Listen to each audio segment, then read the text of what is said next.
ॐ जगन्नाथाय ते नमः।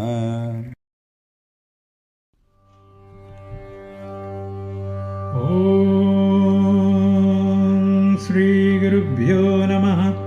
हरिः ॐ। गीतासारम् इदं शास्त्रम् सर्वशास्त्रसुनिश्चितम् यत्र स्थितं ब्रह्मज्ञानं वेदशास्त्रसुनिश्चितम्।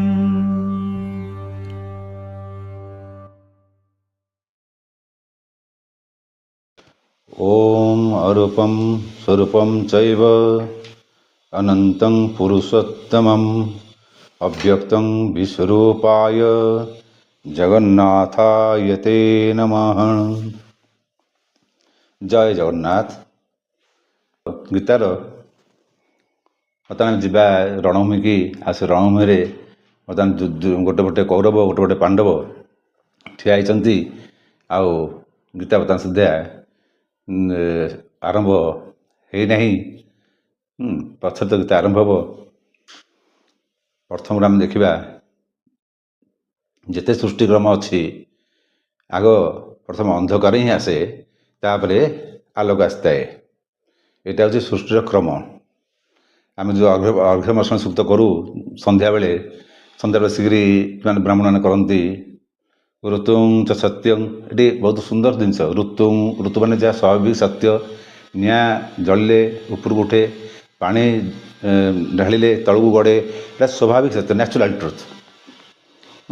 ତେଣୁ ଋତୁଂ ଚ ମାନେ ଓ ସତ୍ୟଂ, ସତ୍ୟ ଯାହା ଅନୁଭବଗତ ସତ୍ୟ। ଯଦି ମୁଁ ଅନୁଭବ କରୁଛି ଯେ ପାଣି ବାଷ୍ପ ହେଇକି ଉପରକୁ ଯାଉଛି, ଉପରକୁ ଯାଇକି ବର୍ଷା କରୁଛି, ତେଣୁ ପାଣି ଉପରକୁ ଯାଏ, ତାହେଲେ ମୋ ପାଇଁ ସେଇଟା ସତ୍ୟ। ବହୁତ ଜିନିଷ ଅଛି, ନଡ଼ିଆ ଉପରେ ଫଳୁଛି, ତା ଭିତରେ ପାଣି ଅଛି। ପାଣି ଆସିଲା କୁଆଡ଼ୁ? ସେ ତଳକୁ ଗଲା ନା ପାଣିଟା। ତେଣୁ ଏଇ ଦୃଷ୍ଟି ଦେଖିବାକୁ ଗଲେ ଆମେ ଅନୁଭବ ହେଲା ଯେ ପାଣିଟା ଉପରକୁ ଯାଏ, ସେଇଟା ଅନୁଭବ ସତ୍ୟ। ଋତୁଂ ତ ସତ୍ୟଂ ଚାଭିଦା ତପଛୋଦ ଯାଏ ତ ଚ ଅଭିଧ, ମାନେ ଯାହା ଆଗରୁ ତପସ୍ୟା ଦ୍ୱାରା ପ୍ରାପ୍ତ ହେଇଛି। ସୋଦ ଯାଏ ତ ତତ୍ର ରାତ୍ର ଯାଏ ତ, ଆଗ ରାତ୍ର ସୃଷ୍ଟି ହେଲା। ତା ମାନେ ଆଗ ଅନ୍ଧକାର ଗ୍ୟାସ୍। ତତ୍ର ରାତ୍ର ଯାଏ ତ ତତ୍ର ସମୁଦ୍ର ଅର୍ଣ୍ଣବ ଦର୍ଣ୍ଣବା ଦଧି ସମ୍ବତ୍ସର ଯାଏ ତ, ତାପରେ ସେ ପାଣି ସୃଷ୍ଟି ହେଲା। ସମୁଦ୍ର ଚାରି ପ୍ରକାର ପାଣି ସୃଷ୍ଟି ହେଉଛି ନା। ସମୁଦ୍ର ଅର୍ଣ୍ଣବା ଦଧି ସମ୍ବତ୍ସର, ସମ୍ବତ୍ସର ମାନେ ବୃହସ୍ପତିର ଗତି।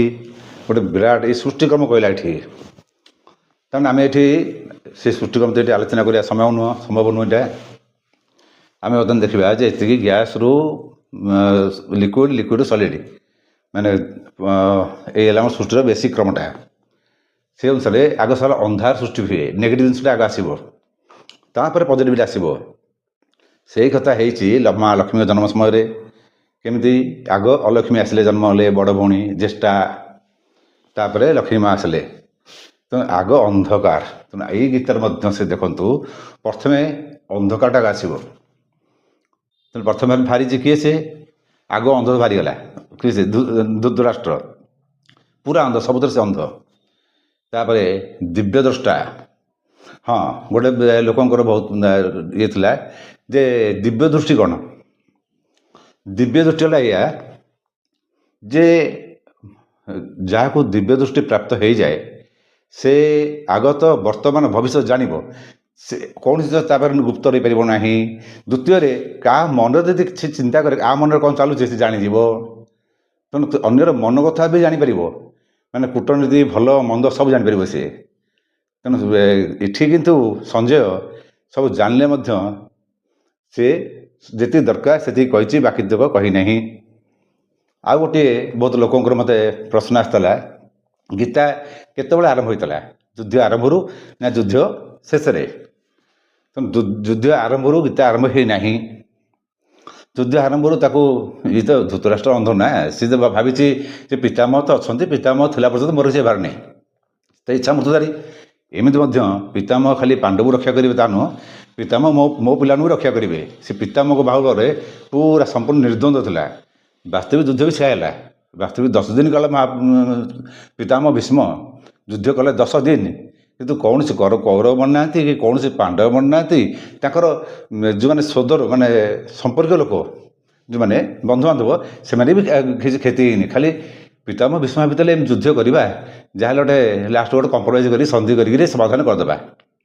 ଆଉ ସେଥିପାଇଁ ସେ ଜାଣିଛନ୍ତି କର୍ଣ୍ଣ ରହିଲା ମାନେ ପ୍ରୋବ୍ଲେମ୍ କରିବ, ତେଣୁ ସେ କର୍ଣ୍ଣକୁ ସାଇଡ୍ କରିଦେଲେ ଯେ ମୁଁ ଯୁଦ୍ଧ କଲାବେଳେ କର୍ଣ୍ଣ ରହିବନି, କାରଣ ସେ ରହିଲା ମାନେ ତ ଅର୍ଜୁନ ଆଟାକ୍ କରିବ ନା, ତାର ତ ଲକ୍ଷ୍ୟ କଳ ଅର୍ଜୁନ। ତେଣୁ ତାଙ୍କ ବେଳେ ଅର୍ଜୁନ କର୍ଣ୍ଣ ଆସିନି, ସାଇଡ୍ କରିଦେଲେ ସମାଧାନ କରିବା ପାଇଁ। କିନ୍ତୁ ସେ ଜାଣିଛନ୍ତି ସମାଧାନ ହେଇକି ବଢ଼ି ବଢ଼ିଯିବ। ତେଣୁ ଧୃତରାଷ୍ଟ୍ର ବି ଠିକ୍ ନିର୍ଦ୍ୱନ୍ଦ ଅଛି, ପିତାମହ ଅଛନ୍ତି। ସିଏ 10 ଦିନ ଯାକ ଜମା କିଛି ପଚାରିନି। ସଞ୍ଜୟକୁ ଫାଷ୍ଟ ପଚାରିଲା ଯେ କ'ଣ ବର୍ତ୍ତମାନ ଇଏ ସବୁ ଅଛି ଯେଉଁ ମହତ୍ତ୍ୱ ଦ୍ୱୀପମାନଙ୍କର, ଏଇଟା ଦ୍ୱୀପ କୁହାଉଥିଲା, ଜମ୍ବୁ ଦ୍ୱୀପ ଏଇଟା। ତେଣୁ ସେ ଦ୍ୱୀପମାନଙ୍କର ମାହାତ୍ମ୍ୟ ଉପରେ ସଞ୍ଜୟ କିଛି କିଛି କହୁଥାଏ। ତାପରେ ସଞ୍ଜୟ ରାସ୍ତାରେ ପଳେଇଲା, ଏତେ ପଚାରିବାର ନାହିଁ।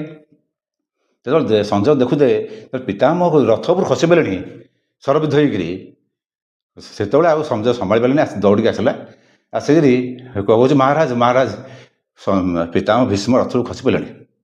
କାରଣ ସେ ତ ଇଚ୍ଛାମୃତ୍ୟୁଧାରୀ, କାଳେ ତାଙ୍କର ନାତି କ'ଣ ଅଣନାତି ପଣନାତି ହେବ ଅର୍ଜୁନ, ତା ଅର୍ଜୁନ କିଏ ଭିରୁ ବୋଲି କହିବ। ସେଥିପାଇଁ ଗୋଟେ ଖଣ୍ଡା ଧରିକି ବାହାରି ପଡ଼ିଲେ ଯେ ମୋ ହାତରେ ଅସ୍ତ୍ର ଅଛି, ମାର ତୁ ମୋତେ। ମାନେ କେତେ ଦେଖନ୍ତୁ ଏଭଳିଆ ଆତ୍ମା ବୋଧେ ଆଉ ଦୁନିଆରେ ଆସିବନି। ନାତି କି ନ କରୁ, ତାରି ହାତରେ ଶରବିଦ୍ଧ ହେଇକି ସେ ପଡ଼ିଲେ, ପୁଣି ତାରି ହାତରେ ପାଣି ପିଇଲେ, ଅର୍ଜୁନ ପାଣି ଦେବ। ଏଇସବୁ ଜିନିଷ ମହାଭାରତର ବହୁତ ଦୁଃଖଦାୟକ। ପିତାମହ ଭୀଷ୍ମ ଆସିଲେ ଆପଣ ସବୁ କାନ୍ଦି ପକାଇବେ। ଭଗବାନ ସେମିତି ପିତାମହ ଭୀଷ୍ମ କାହାକୁ ନ କରନ୍ତୁ। ଯଦି ତାକୁ ଅନ୍ଧାର ଆସିଲା, ଅନ୍ଧାର କିଏ ଦୁର୍ଯ୍ୟୋଧନ, ପାପର ଗୋଟେ ମୂଳ ବଡ଼ କାରଣ।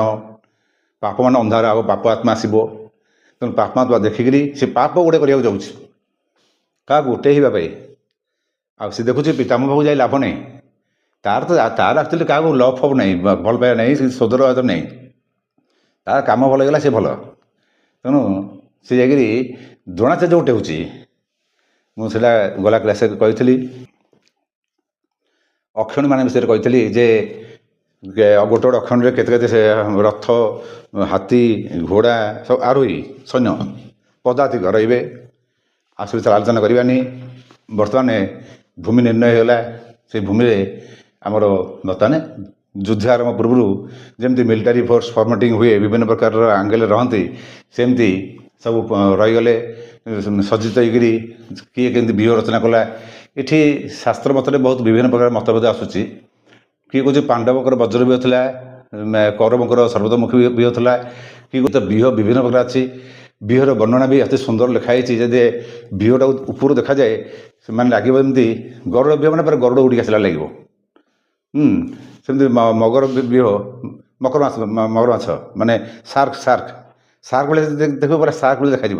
ସେଇଟା ସେମିତି ଦେଖାଯାଇଥିବ। ଏଠି ବର୍ତ୍ତମାନ ଆରମ୍ଭରୁ ଯାହାର ମୋର ଯେତିକି ଗବେଷଣା ଅଛି ମୁଁ ଜାଣିଛି, କାରଣ ଏଠି ବଜ୍ର ବ୍ୟୂହ କରିଥିଲେ କିଏ, ସେ ଅର୍ଜୁନ ନିର୍ଦ୍ଦେଶରେ ହେଇଥିଲା ବଜ୍ର ବ୍ୟୂହ। ବଜ୍ର ବ୍ୟୂହରେ ସେ କ'ଣ କରୁଛି ନା, ସେ ଜାଣିଛି ଯୁଧିଷ୍ଠିର ଅବସ୍ଥା କ'ଣ। ସେ ଯୁଧିଷ୍ଠିର ରହିଥିଲା ମଝିରେ, ଏ ଦେଖନ୍ତୁ ବଜ୍ର, ଆଚ୍ଛା ବଜ୍ର ନେଇ ହାଡ଼ଟେ, ଏ ଯେଉଁ ବ୍ୟାକବୋନ୍ ପଛପଟ ହାଡ଼, ମେରୁଦ ହାଡ଼, ସେଇ ବଜ୍ରଟା ଆସିଥିଲା ଗୋଟେ ହାଡ଼ଟେ। କେମିତି ଆସିଲା ନା, ଦଧିଚିଙ୍କର ବ୍ୟାକବୋନ୍ରେ ସେ ହାଡ଼ଟା ତିଆରି ହେଇଛି। ଯେତେବେଳେ ବୃତ୍ତାସୁର ମାରିବା ପାଇଁ, ସେ ବୃତ୍ତାସୁର କଥା ବହୁତ ସୁନ୍ଦର, ଆପଣ ଆଶ୍ଚର୍ଯ୍ୟ ହେବେ। ସେ ବୃତ୍ତାସୁର ମାରିବା ପାଇଁ ବ୍ରହ୍ମ ଶକ୍ତି ଥିବା ଗୋଟେ ଅସ୍ତ୍ର ଦରକାର ହେଲା। ସେ ଅସ୍ତ୍ରଟା ଆସିଲା ଋଷି ଦଧିଚିଙ୍କ ଠାରୁ। ଦଧିଚି ସେ ତାଙ୍କୁ ଅନୁରୋଧ କରାହେଲା, ଅଛି ତାର ବହୁତ ଯୁଦ୍ଧ ବି ହେଇଛି ତା ଦେହରେ। ଦଧିଚି ମୃତ୍ୟୁଞ୍ଜୟ ମନ୍ତ୍ରର ବହୁତ ବଡ଼, ଶିବଙ୍କର ବହୁତ ବଡ଼ ଉପାସକ ଥିଲେ, ତାଙ୍କୁ କେହି ମାରିପାରିଲେ ନାହିଁ। ଶେଷରେ ଇନ୍ଦ୍ର ପ୍ରାର୍ଥନା କଲା, ହେ ଋଷି, ଆମର ବର୍ତ୍ତମାନ ସମାଜ କଲ୍ୟାଣ ପାଇଁ ମୋତେ କିଛି ଏଇ ଆପଣ ବ୍ୟାକବୋନ୍ଟା ଦିଅନ୍ତୁ। ଦେଖନ୍ତୁ ନିଜେ ମରିକିରି ମଧ୍ୟ ଋଷିମାନେ କହିଲେ ତ ବ୍ୟାକବୋନ୍ରେ ସମାଜର କଲ୍ୟାଣ କର। ଏଇ ଯେଉଁ ମେରୁ ହାଡ଼ଟା ତାଙ୍କର ଇନ୍ଦ୍ର ଧରିଲା ବଜ୍ର ଭଳିଆ, ସେ ହେଲା ବଜ୍ର। ସେ ଯେଉଁ ବୃତ୍ତାସୁର ମାରିଥିଲା, ସେ ଏଇ ଯେଉଁ ବଜ୍ର ଷ୍ଟ୍ରକ୍ଚର ଅନୁସାରେ ସେ ଅନୁସାରେ ଗଢ଼ିଲେ। ଏମିତିଆ ଏଠି ଗୋଟେ ମହାରଥୀ, ଏଠି 3 ମହାରଥୀ, ଏଠି 3 ମହାରଥୀ, ଏଠି ଗୋଟେ ମାତ୍ର ରହିଲେ। ତେଣୁ ମହାରଥୀ ରଖି 7ଟା ମହାରଥୀ ରହିଲେ ବର୍ତ୍ତମାନ ସେଠି। ଏଠି ମହାରଥୀ ହିସାବରେ ରହିଲା, ଏଠି ରହିଲା ଅର୍ଜୁନ ରହିଲେ, ଏଠି ରହିଲେ, ମଝିରେ ରହିଲେ ଯୁଧିଷ୍ଠିରକୁ, ଦୁଇ ପଟେ କରିଦେଲେ ନକୁଳ ସହଦେବକୁ। ତାଙ୍କୁ ଜଗିବା ପାଇଁ ପଛପଟେ ଅଭିମନ୍ୟୁ ଆଗପଟେ ଧୃଷ୍ଟଦ୍ୟୁମ୍ନ ରହିଲେ। ତେଣୁ ଯୁଧିଷ୍ଠିରଙ୍କ ପାଖକୁ ଯଦି ଆଞ୍ଚ ଆସିବନି, ରଜା ସେଣ୍ଟର ହେଇଯିବ। ତାପରେ ଗୋଟେ ଗୋଟେ ରଥି ସବୁ ଗୋଟେ ଗୋଟେ ସେଟ୍ ହେଇଗଲେ। ଆମେ କହିଲା ବେଳେ ଗୋଟେ ଗୋଟେ ସେଟ୍ କଥା ହେବା ସେ ବିଷୟରେ। ତାପରେ ଆଙ୍କର କହିଛି ନା ସର୍ବତୋମୁଖୀ କି ସେ ଭୀଷ୍ମ, ପିତାମହ ଭୀଷ୍ମ କହିଛନ୍ତି ସର୍ବତୋମୁଖୀ। ସେମାନେ ସବୁଆଡ଼ିକି ମୁହଁ ଥିବ, କାରଣ ସେ ପିତାମହ ଭୀଷ୍ମ ଜାଣିଛନ୍ତି ଅର୍ଜୁନ ତ ବାଣ ଚଲେଇବ, ସେ କୁଆଡ଼େ ନେଇ କୁଆଡ଼େ ବାଣ ପଶିବ ତା ଠିକ୍ ନାହିଁ। ତେଣୁ ସବୁଆଡ଼ୁ ରୋକିବା ପାଇଁ ମାନେ ଇଚ୍ଛା ସୈନ୍ୟମାନଙ୍କ ମୁହଁ ଇଆଡ଼ିକି, ସିଧା ସୈନ୍ୟ ମୁହଁ ସିଆଡ଼ିକି, ଏମିତି ସବୁ ସବୁଆଡ଼ିକି ମୁହଁ ଥିବ ସୈନ୍ୟମାନଙ୍କର। ଯେଉଁଟା ଆଟକା ଥିବ ସେକୁ ପ୍ରୋଟେକ୍ସନ୍ କରିବେ। ଆଉ ଏଇ ସେଣ୍ଟରରେ ସେ ରଖିଲେ, ସେଣ୍ଟର ରଖିଲେ ଏଇଠି ରଖିଲେ ଦୁର୍ଯ୍ୟୋଧନକୁ, ଆଉ ତାକୁ ଜଗିକି ରଖିଲେ ଦ୍ରୋଣାଚାର୍ଯ୍ୟକୁ। କାରଣ ଇଏ ଦ୍ରୋଣାଚାର୍ଯ୍ୟ କୃପାଚାର୍ଯ୍ୟ ଜଗିକି ତାକୁ ରହିଲେ, କାରଣ ଦୁର୍ଯ୍ୟୋଧନକୁ। ନହେଲେ ସିଏ ବଡ଼ ବିଚିତ୍ର ଅହମ୍। ଅବଶ୍ୟ ରଣଭୂମି ବିଷୟରେ ତାର ଭଲ ଜ୍ଞାନ ଥିଲା, ରାଜନୀତି ବିଷୟରେ ଦୁର୍ଯ୍ୟୋଧନର ବହୁତ ଜ୍ଞାନ। ଏଇ ସେଣ୍ଟର ରହିଲା। ବର୍ତ୍ତମାନ ପିତାମହ ଭୀଷ୍ମ ରହିଲେ ଏଇ ଜାଗାରେ ଅଗ୍ରସର ହେବା ପାଇଁ। ସେମିତି ଅର୍ଜୁନ ରହିଲା ଏଠି ଆଗକୁ ଆସିବା ପାଇଁ। ସେବେଳେ ସଜା ହେଇଗଲା। ଏଇ ଯେଉଁ ସଜ୍ଜିତ ହେଲା ବେଳେ ସେ ବର୍ତ୍ତମାନ ଏଠି ପିତାମହ ଭୀଷ୍ମକୁ ଛାଡ଼ିକିରି ଯାଉଛି ରାଜା ଦୁର୍ଯ୍ୟୋଧନ ପଚାରିଛି ଦ୍ରୋଣାଚାର୍ଯ୍ୟକୁ, ପ୍ରଥମ ଶ୍ଲୋକଟା ଦୁଷ୍ଟ୍ୟା ତୁ ପାଣ୍ଡବା ନୈକମ୍ ବିହଡ଼ମ୍ ଦୁର୍ଯ୍ୟୋଧନ ଥା ଆଚାର୍ଯ୍ୟ ସଙ୍ଗମ ରାଜା ବଚନମ୍ ଅବ୍ରବୀତ୍। ପଚାରୁଛି ପଶ୍ଚିତାଙ୍ଗ ପଣ୍ଡୁ ପୁତ୍ରମାଚାର୍ଯ୍ୟ ବିହତିଂ ଚମମ୍, ଏଇଟା ବଜ୍ରବିହ ବିଉଢ଼ାଂ ପୁତ୍ରଣ ତମ ଶିଷ୍ୟନ ଧିମତାମ୍। ଏଠି ଗୋଟେ ଆମର ଆସିଲା, ଏଠି ଯେ ଏକରେ ଆସିଲା ଧୃଷ୍ଟଦ୍ୟୁମ୍ନ, ଧୃଷ୍ଟଦ୍ୟୁମ୍ନ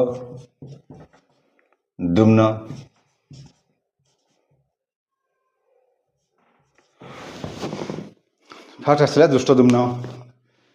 ଧୃଷ୍ଟଦ୍ୟୁମ୍ନ କହିଲା ତମର ଯେଉଁ ପ୍ରିୟ ଶିଷ୍ୟ ଯାହାକୁ ଶିଖିଛ ସେ କେଡ଼େ ଚାଲାକି ଦେଖ, ସେ ଆସିକିରି ତମଠୁ ବିଦ୍ୟା ଶିକ୍ଷା କରି ତମକୁ ମାରିବା ପାଇଁ ପୁଣି ରଚନା କରିଛି। ସେହି ସମୟରେ ସବୁଠାରୁ ବ୍ୟୂହ ରଚନାର ଶ୍ରେଷ୍ଠ ଥିଲେ ଦ୍ରୋଣାଚାର୍ଯ୍ୟ। ଏପରି ପିତାମହ ଭୀଷ୍ମ ବି ନୁହଁ, ଅବଶ୍ୟ ପିତାମହ ଭୀଷ୍ମ ପ୍ରଥମ ଦିନ ବ୍ୟୂହ ରଚନା କରିଥିଲେ। ତେଣୁ ଆପଣ ଏତେ ବଡ଼ ଶ୍ରେଷ୍ଠ ବ୍ୟୂହ ରଚନାକାରୀ, କିନ୍ତୁ ଚାଲାକିରେ ସେ ଆପଣଙ୍କର ବିଦ୍ୟା ହାସଲ କରି ଆପଣଙ୍କୁ ମାରିବ ସେ ଯାଇ ରହିଛି। ଆପଣ ଦେଖନ୍ତୁ ତାଙ୍କ ବ୍ୟୂହ ଗୁଡ଼ାକ ସୁନ୍ଦର ଖାଉଛି, ଆମ ବ୍ୟୂହଟା ଏତେ ଖାପଛଡ଼ା ଲାଗୁଛି। କାରଣ ତାଙ୍କ ବ୍ୟୂହ ସମସ୍ତେ ରାଗିକି ଆସନ୍ତି କେମିତି ପାଣ୍ଡବମାନଙ୍କୁ ଜିତେଇବେ ଆଉ କୌରବମାନଙ୍କୁ ହରେଇବେ। ତାଙ୍କ ରାଗ ରହିବା ସ୍ୱାଭାବିକ, ମଧ୍ୟ ଏତେ ଟର୍ଚର ହେଇଛନ୍ତି। ଏକତା ଅଛି, କିନ୍ତୁ କୌରବମାନଙ୍କର ଭିତରେ ଏକତାଟା ନଥିଲା। ତେଣୁ ସେ କେତେବେଳେ ଏପଟକୁ ମାନେ ସେ ଭଲ ଜାଣୁଥିଲେ ଗୋଟେ ସମାଧାନ ତ ହେବ। ତେଣୁ କେତେବେଳେ ତାଙ୍କ ଭିତରେ ଥିଲେ ଯେଉଁମାନେ ଯାଇକରି ପାଣ୍ଡବମାନଙ୍କୁ ଯାଇକି ଗୁପ୍ତ ଯାଇକି ଖବର ଦେଇଦିଅନ୍ତି, ଆଜି ଏଇଭଳିଆ ହେଇଛି, କାଲି ଅମୁକ ବ୍ୟୂହ ତିଆରି ହେବ, କାଲି ସମୁଖ ହେବ, ଆଜି ଦ୍ରୋଣାଚାର୍ଯ୍ୟ ବା ଯୁଧିଷ୍ଠିରଙ୍କୁ ଧରିବେ, ଟ୍ରାପ୍ କରିବେ। ଏ ସବୁଗୁଡ଼ାକ ସେ ଏଇଠା ଲୋକ ଯାଇ ଦିଅନ୍ତି। ତାହେଲେ ଏଇଠା ଆଙ୍କ ପାଖରେ ସବୁ ଆଜିରେ ଦୁର୍ଯ୍ୟୋଧନ ଭଳିଆ ସେଇଭଳି ଭାବରେ ବିଶ୍ୱାସଘାତୀ ଲୋକ ଅଛନ୍ତି। ଚରଣ ତୃତୀୟା କୁହନ୍ତୁ, ମୁଁ ତ ପୁରା କହେ ଚରଣ ତୃତୀୟା। ଯଦି ଦରକାର ପଡ଼ିଯିବ ଗୋଡ଼ ଧରିଦେବେ, ଆଉ କାମ ସରିଗଲା ପରେ ଚୁଟି ଧରିବେ, ଚରଣ ତୃତୀୟା। ସେଇଥିପାଇଁ ମୋ ମହାପ୍ରଭୁ ଜଗନ୍ନାଥ ମହାପ୍ରଭୁଙ୍କର ନା ଚରଣ ଅଛି ନା ମୁଣ୍ଡରେ ଚୁଟି ଅଛି। ଆଉ ସେ ଚରଣ ଚୁଟି ପାଇଁ ଆମେ ଗୋଟେ ଚୁଟି ରଖିଲୁ, ତାଙ୍କ ଚୁଟି ପାଇଁ ଆଉ ପାଦ ରଖିଲୁ, ଗୋଡ଼ ତାକୁ ଦେଇଛନ୍ତି। ଯାହା ବି ହଉ ମହାପ୍ରଭୁଙ୍କର ପାଦ ନାହିଁ କି ଚୁଟି ନାହିଁ, କାରଣ ଚରଣ ଚୁଟି ହାବୁଡ଼େ ସେ ପଡ଼ିବ ନାହିଁ। କୌଣସି ଲୋକକୁ ପାଦ ଦିଅନି, କେତେ ମୁଣ୍ଡରେ ବସାନି ଯେ ଚୁଟି ଧରିଦେବ। ଏଇଟା ଆମେ ଶିଖିବାର ଅଛି। ତେଣୁ ସେ ଯାଇକି ଆଗ ଧୃଷ୍ଟଦ୍ୟୁମ୍ନ କଥା କହିଲା। କାରଣ ଧୃଷ୍ଟଦ୍ୟୁମ୍ନ କଥା କହିଲେ ତତେ ରାଗିବେ, କାରଣ ଦ୍ରୌପଦଙ୍କର ପୁଅ ସେ ନା, ତାକୁ ମାରିବା ପାଇଁ ଯଜ୍ଞରୁ ବାହାରିଛି। ଆଚ୍ଛା, ଦ୍ୱିତୀୟରେ ଆସିଲା। ତାପରେ ସେ କ'ଣ ଯେତେବେଳେ ଦେଖିଲେ ଯେ ପିତାମହ ଭୀଷ୍ମ କାଳେ କ'ଣ କହିବେ କ'ଣ ନାହିଁ, ସେ ତାପରେ ଏଠି ଏତେ ଲେଖିଛି ମୁଁ। ତାପରେ କହିଲା ଯେ କାଳେ ଦ୍ରୋଣାଚାର୍ଯ୍ୟ ବୋଧେ ଉତ୍ତେଜିତ ହେବେ କି ନ ହେବେ। ସେ ତାପରେ କହୁଛି ଅତ୍ର ସୁରା ମହେ ଶ୍ୱାସା। ଅତ୍ର ମାନେ ଏଠାରେ, ସୁର ମାନେ ସୁରାହା ମାନେ ବୀରମାନେ, ଏଟା ସୁରାହା ବୀରମାନେ, ମହେ ଶ୍ୱାସା ମହା ଏଇଟା ନା এইটা মহা ଈଶ୍ୱାସ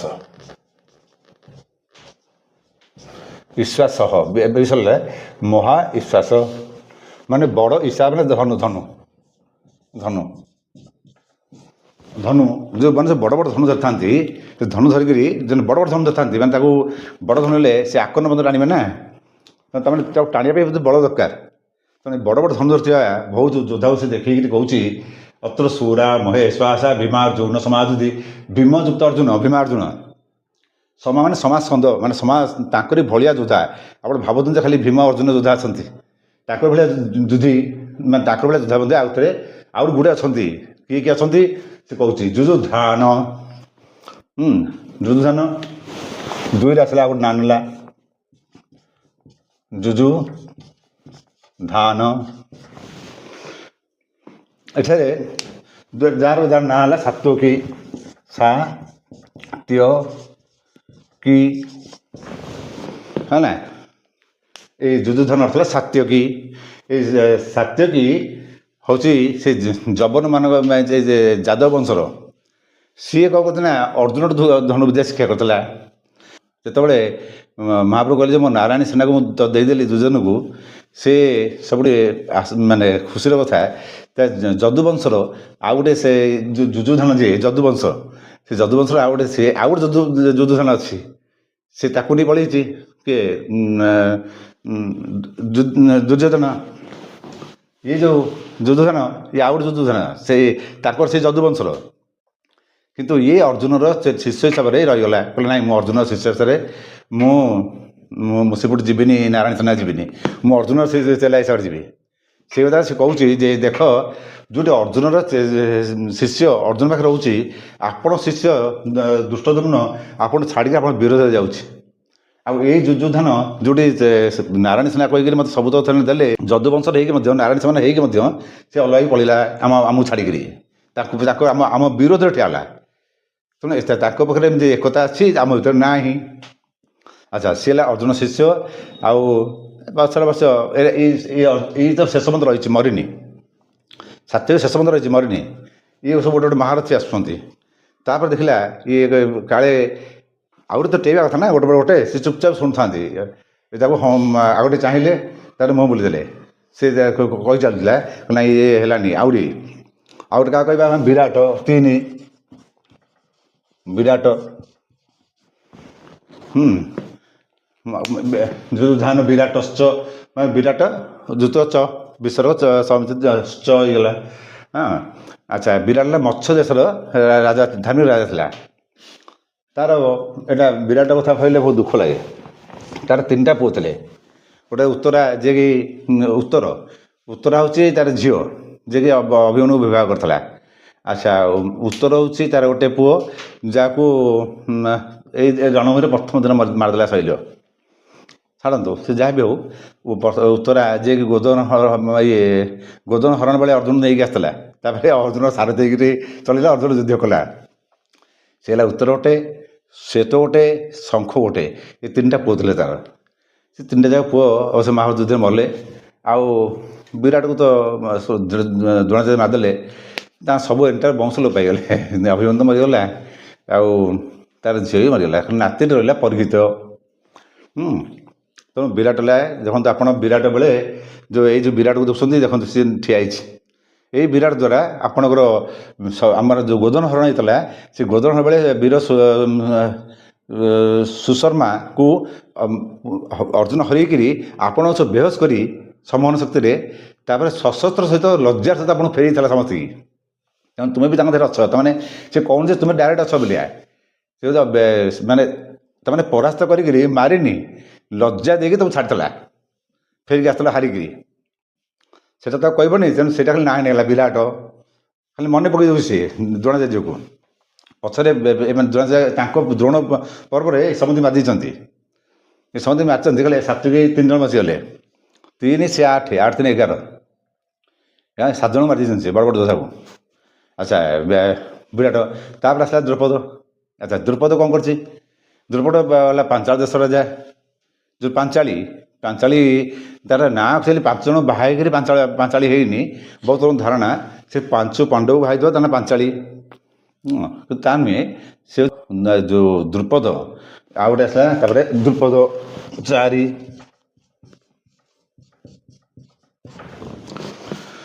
ଦ୍ରୁପଦର ଆକ୍ଚୁଆଲି କ'ଣ ହେଉଛି କି ତାର ପିତା ଯେଉଁ ଥିଲେ ପୁରୁତ, ତା ପିତା ଥିଲେ ପୁରୁଷତ ଥିଲେ ଦ୍ରୋଣାଚାର୍ଯ୍ୟଙ୍କର ବାପା ଋଷି ଭରଦ୍ୱାଜ, ତାଙ୍କ ଦିନ ମିତ୍ରତା ଥିଲା। ସେ ମିତ୍ର ବହୁତ ଘନିଷ୍ଠ ମିତ୍ର ଥିଲେ, ମାନେ ସେ ରଜା ଆଉ ଏଇ ଋଷି ଏତେ ମିତ୍ର ଥିଲେ ଯେ ସେ ଘର ଭଳିଆ ଚଳୁଥିଲେ। ତେଣୁ ତାଙ୍କର ଯେଉଁ ପୁଅ ମାନେ କାହାର ପୁରୁଷୋତ୍ତଙ୍କର ପୁଅ ହେଉଛନ୍ତି ଆମର ଦ୍ରୁପଦ ରାଜା। ପୁରୁଷୋତ୍ତ ମଲା ପରେ ଦ୍ରୁପଦ ରାଜା ହେଲା। ତେଣୁ ତା ପୂର୍ବରୁ ସେ ଆସିକରି ତାଙ୍କ ପାଖରେ ରହି, ମାନେ ଭରଦ୍ୱାଜ ଋଷିଙ୍କ ପାଖରେ ରହି, ଦ୍ରୋଣାଚାର୍ଯ୍ୟଙ୍କ ଘରେ ରହି, ଦ୍ରୋଣାଚାର୍ଯ୍ୟ ସେ ଯେତେବେଳେ ଛୋଟ ଏକା ବୟସର ଯେତେବେଳେ ଯାକ ତାଙ୍କ ରହି ବିଦ୍ୟାଧନ ଶାସ୍ତ୍ର ବିଦ୍ୟା ସବୁ ଅଧ୍ୟୟନ କଲେ। ଏକାଠି ତା ମିତ୍ରତା ତାଙ୍କ ଭିତରେ ରହିଲା। ଯେତେବେଳେ ପଛରେ ତାକୁ ଦୁର୍ଭାଗ୍ୟ ବିଷୟ, ମୋତେ ସେ ଦ୍ରୁପଦ ଟୋଟାଲି ଭଲ ଲାଗେନି।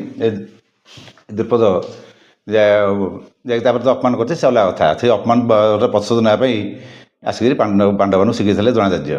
ଯାହା ବି ହେଉ ଅଲ୍ଟିମେଟଲି ପାଣ୍ଡବମାନେ ଶିକ୍ଷା କଲେ ଦ୍ରୋଣାଚାର୍ଯ୍ୟ ଠାରୁ। ହଁ, ଏଇ ଦ୍ରୁପଦ ରାଜା ଭିତରେ ସେ କହିଛି, ଦେଖନ୍ତୁ ଦ୍ରୁପଦ ବି ଅଛି, ତମର ପରମ ଶତ୍ରୁ, ତମ ଅପମାନିତ କରୁଥିଲା। ତେଣୁ ଦ୍ରୋଣାଚାର୍ଯ୍ୟ ଚୁପଚାପ ଶୁଣୁଥାନ୍ତି। ତାପରେ ଆଉ କିଛି ଅପସନ୍ ନେଇ ଦ୍ରୁପଦ ମହାରଥା ଏଇଟା ମହାରଥ କରୁଛନ୍ତି ଆଉ। ରଥ ଲେଖା ହୁଏ, ଏଇଟା ଭୁଲ ନୁହେଁ। ଆକ୍ଚୁଆଲି ଆମେ ସେ କବିତା ଲେଖୁନେ, ଆକ୍ଚୁଆଲି ସନ୍ଧ୍ୟା ଆମେ କବିତାରେ କ'ଣ ଲେଖୁଛେ? ସନ୍ଧ୍ୟା ବା ଶ୍ରଦ୍ଧା, ପଦ୍ୟ ଗଦ୍ୟ ରୂପ କବିତା ଲେଖୁଛେ ଶ୍ରଦ୍ଧା। ତେଣୁ ସେଇଥିପାଇଁ ଏଇ ଜିନିଷଟାରେ ସେମିତି ରଖାଯାଏ। ଏଠି ଭାବାର୍ଥଟା ବୁଝିବାକୁ ପଡ଼ିବ ଫାଷ୍ଟରୁ। ମହାରଥା ଏଇଭଳି ସବୁ ଏଇଭଳିଆ ସବୁ ବଡ଼ ବଡ଼ ଯୋଦ୍ଧା ମହାରଥା। ଏଠି ମହାରଥ ମାନେ ଫାଷ୍ଟ ବୁଝିବାକୁ ଚେଷ୍ଟା କରନ୍ତୁ। ମହାରଥ କୋଉମାନଙ୍କୁ କୁହାଯାଏ? ଯିଏ 10,000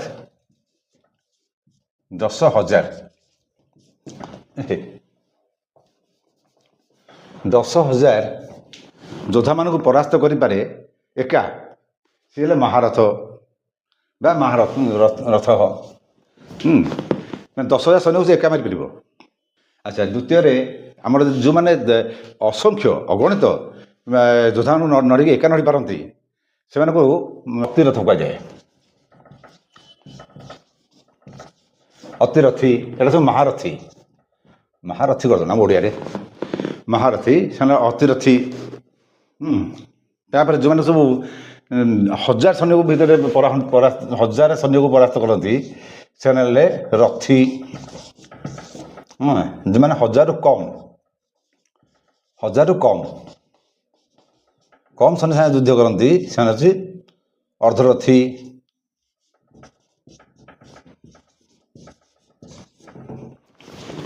ଅର୍ଦ୍ଧରଥୀ।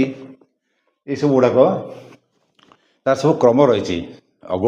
ମାନେ ଅଗଣିତ କଲେ ଅତିରଥୀ, 10,000 ଉର୍ଦ୍ଧ୍ୱ ଯୋଦ୍ଧାକୁ ପରାସ୍ତ କଲେ ମହାରଥୀ, 1000 ଯୋଦ୍ଧାଙ୍କୁ ଯଦି ପରାସ୍ତ କରି ଏକା କରିପାରୁଛି ଜଣେ ସେ ହେଲା ରଥୀ। ଏଠି ହେଉଛି 1000ରୁ ଯେଉଁ କମ୍ କଲେ ଅର୍ଦ୍ଧରଥୀ। ତାହେଲେ ଏଇଭଳି ଭାବରେ ସେ କହିଛି ମହାରଥ ମାନେ ମହାରଥା। ଆଚ୍ଛା, ଇଏ ହେଲା ପଢ଼ିଲା ପରେ ପ୍ରଥମ ଚତୁର୍ଥ ଶ୍ଲୋକଟା। ପଞ୍ଚମ ଆସିବା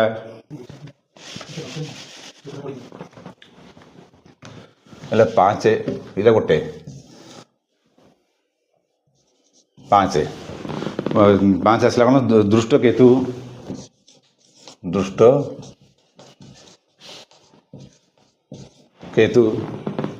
ଆଚ୍ଛା, ଦୃଷ୍ଟକେତୁ ତାପରେ କହିଲା ଦୃଷ୍ଟକେତୁ ଚେକିତାନ ମାନେ ଦୃଷ୍ଟକେତୁ ଯୁକ୍ତ ଚେକିତାନ। ତେଣୁ ଚେକିତାନ, ଦୃଷ୍ଟକେତୁ ହେଲା ଗୋଟେ, ଚେକିତାନ ହେଲା ଗୋଟେ। ଚେକିତାନ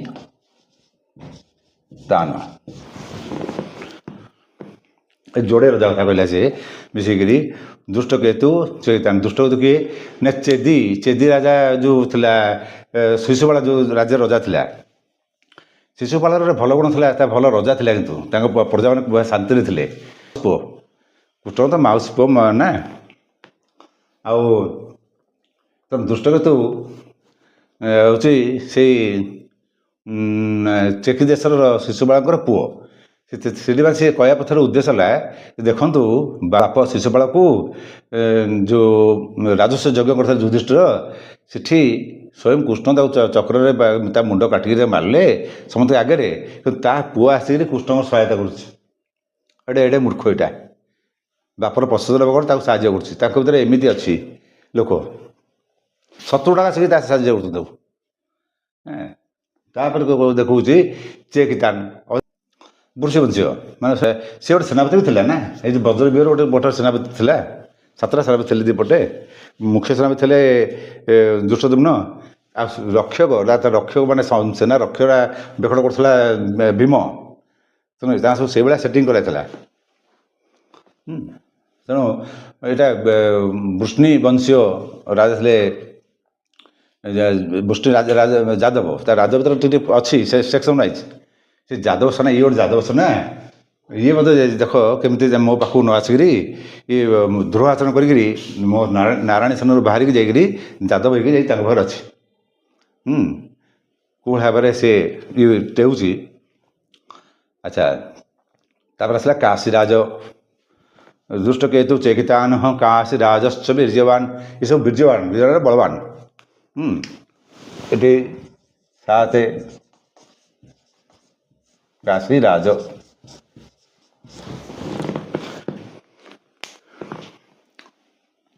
କାଶୀରାଜ ହେଲା, ଏଠି କାଶୀରାଜ ଥିଲେ ଗୋଟେ ଜାଣିବାର ବହୁତ ଉପାଦେୟ ଜିନିଷ ଅଛି। କାଶୀରାଜର ନାଁଟା ସାଧାରଣତଃ ଭାବରେ ଲେଖା ହେଇନି ଏଠି ପ୍ରଥମ ଏ ଯେଉଁ ଭୀଷ୍ମ ପର୍ବ ଗୁଡ଼ାକରେ। ତାର ନାଁଟା ଆସିବ ଉଦ୍ୟୋଗ ପର୍ବ, ଯେତେବେଳେ ସେନା ସେଟିଂ କରାଯାଉଥିଲା, ବ୍ୟବସ୍ଥା ଉଦ୍ୟୋଗ ପର୍ବ, ତା ପୂର୍ବଟା ମାନେ ପଞ୍ଚମ ପର୍ବ। ଏ ଉଦ୍ୟୋଗ ପର୍ବରେ 172ରେ ତା ନାଁ ଆସୁଛି ଯେ ସେ କ୍ରୋଧହନ୍ତା।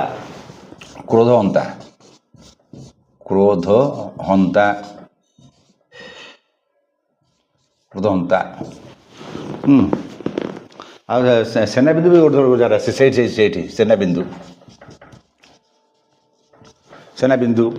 କିନ୍ତୁ ସେଇ ଯେତେବେଳେ ଦ୍ରୋଣ ମରିଯାଇଛନ୍ତି, ଦ୍ରୋଣ ମଲା ପରେ ଯେଉଁ ହିସାବ ପତ୍ର ହୁଏ, ଦ୍ରୋଣ କେତେ ମାରିଲେ କ'ଣ କଲେ, କର୍ଣ୍ଣ ହେଲା, ସେ କର୍ଣ୍ଣ ପର୍ବରେ ମଧ୍ୟ ତାର ନାଁ ଅଛି ଅଭିଭୂ। ଏଠି କାଶୀରାଜ ସ୍ପେସିଫିକ୍ ନେମ୍ ନାଁ ସେଠି ମେନସନ୍ କରାଯାଇନି, ଠାକି ତା ନାଁ ବି ଲେଖା ହେଇଛି। ତେଣୁ ମୁଁ ବୁଝିପାରୁନି ଏକ୍ଜାକ୍ଟଲି କାଶୀରାଜ ତା ଦେହରୁ କିଏ ସେ ଗୋଟିଏ କାଶୀରାଜ, କାଶୀର ରଜା। ଆଉ ସେ କାଶୀରେ ଆଉ ବି କେତେଟା ପାଖାପାଖି ରଜା ଥିଲେ, ପୁରୁଜିତ, କୁନ୍ତିଭୋଜ, ଏସବୁ ସେଇଟାର। ତେଣୁ ଇଏ କାଶୀରାଜର ମହତ୍ତ୍ୱ କ'ଣ ଥିଲା ନା, ସିଏ ଗୋଟେ ଯଦିବା ଗୋଟେ ଏତେ ବଡ଼ ଯୋଦ୍ଧା ଥିଲା, କିନ୍ତୁ କାଶୀର ସେ ସବୁ ଦ୍ରୋଣଙ୍କ ସମୟରେ ହତ ହେଇଛନ୍ତି। କିନ୍ତୁ ଯାହାହେଲେ ତ ଯୋଦ୍ଧା ନା, ଦ୍ରୋଣ ଯାକ ମାରୁଛନ୍ତି, ସେ ଛୋଟିଆ ଜୀବଟେ ହେଇଥିବ ନା ଛୋଟିଆ ବୀର ହେଇଥିବ, ସେତେ ବଡ଼ ଯୋଦ୍ଧା ବିଲିକା ସେ ଦ୍ରୋଣଙ୍କ ସାଙ୍ଗେ ଯୁଦ୍ଧ କରିକି ମରୁଛି। ଯୋଦ୍ଧା ମହାରଥୀ। ସେଇ ଜାଗାରେ ସେ କହୁଛି ଦୁଷ୍ଟକେତୁ ଚେକିତାନ କାଶୀରାଜଶ୍ଚ ବୀର୍ଯ୍ୟବାନ।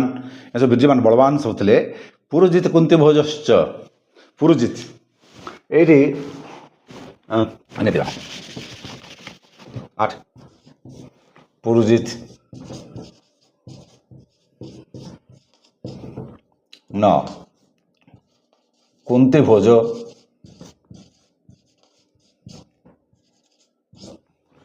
ଏଇଟା ଜିନିଷଟା ଏଇଟା ଭଲ ଭାବରେ ବୁଝା ଏକାଠି ମୁଁ ଲେଖିଲି, ତା କାରଣ ଅଛି। ପୁରୁଜିତ କୁନ୍ତିଭୋଜ ଗୋଟେ ଏକାଠି ବୁଝିବାକୁ ଚେଷ୍ଟା କରିବେ। କୁନ୍ତିଭୋଜ କିଏ ଆଉ ପୁରୁଜିତ କିଏ? ଏଇ ଗୋଟେ ନୁହଁ, ବହୁତ ବଡ଼ ବଡ଼ ସାଧୁ ବ୍ୟାଖ୍ୟା କରିଛନ୍ତି, ସନ୍ନ୍ୟାସୀ ବ୍ୟାଖ୍ୟା କରିଛନ୍ତି ଯେ ଯୋଡ଼େ ଗୋଟେ। ଆଉ ଗୀତା ପ୍ରେସର ପାଇବେ ଯେ 2 ଭାଇ।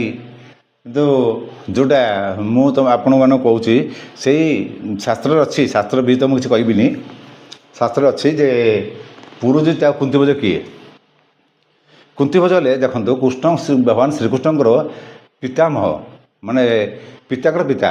ତାଙ୍କର କିଏ ହେଲେ ବସୁଦେବଙ୍କର ପିତା ସୁରସେନ। ତାଙ୍କ ଥିଲେ ଏଇ ଯେଉଁ ଥିଲେ ସୁରସେନ।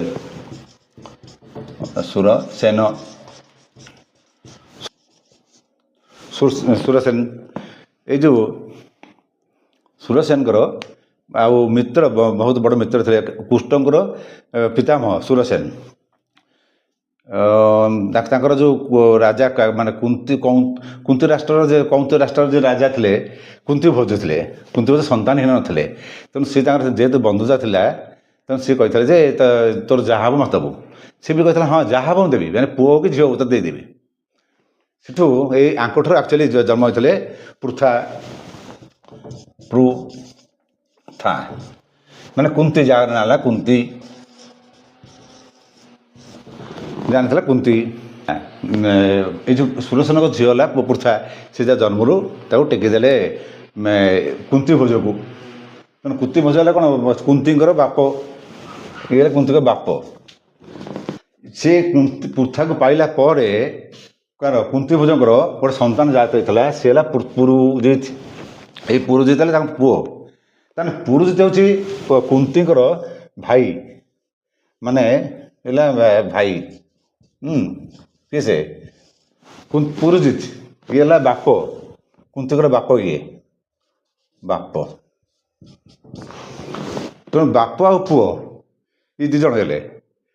ତେଣୁ ପୁରୋହିତ ହେଲା କ'ଣ କୁନ୍ତିଙ୍କର ଯଦି ଭାଇ ହେଲା ତାହେଲେ ପାଣ୍ଡବର କ'ଣ ହେବ ନା ମାମୁଁ, ନିଜ ମାମୁଁଟା ନା। ଯୁଧିଷ୍ଠିର, ଭୀମ, ଅର୍ଜୁନ ଏ ତିନି ଜଣ ନିଜ ମାମୁଁ ସିଏ। ନକୁଳ, ସହଦେବ ଏମାନଙ୍କ ମାମୁଁ ହେଉଛି ଶୈଲ୍ୟ, ଯାହାକୁ ଟ୍ରାପ୍ କରି ନେଇଥିଲା ଦୁର୍ଯ୍ୟୋଧନ, ଟ୍ରାପିଂ ନେଇଥିଲା, ସେଇଟା ସେ ମାନେ ନ୍ୟାୟଯୁଦ୍ଧ ନେଇନଥିଲା। ପୁରୋଜିତ ଏଇ ତାଙ୍କ ପୁଅ, ଏଇ ଭାଇ ଦେଖନ୍ତୁ ତା ମାମୁଁ ତା ପଟେ ବି ରହିଛି, ରହି ଯୁଦ୍ଧ କରୁଛି। 9 ଜଣ, ଇଏ 10 ଚାଲିଲା। ଦୁଷ୍ଟ କେତୁ ଚେକିତାନ କାହାସେ ରାଜସ୍ୱ ବୀର୍ଯ୍ୟବାନ ପୁରୋଜିତ କୁନ୍ତି ଭୋଜଶ୍ଚ ଶୈବଶ୍ଚ ନରପଙ୍ଗ ଶୈବ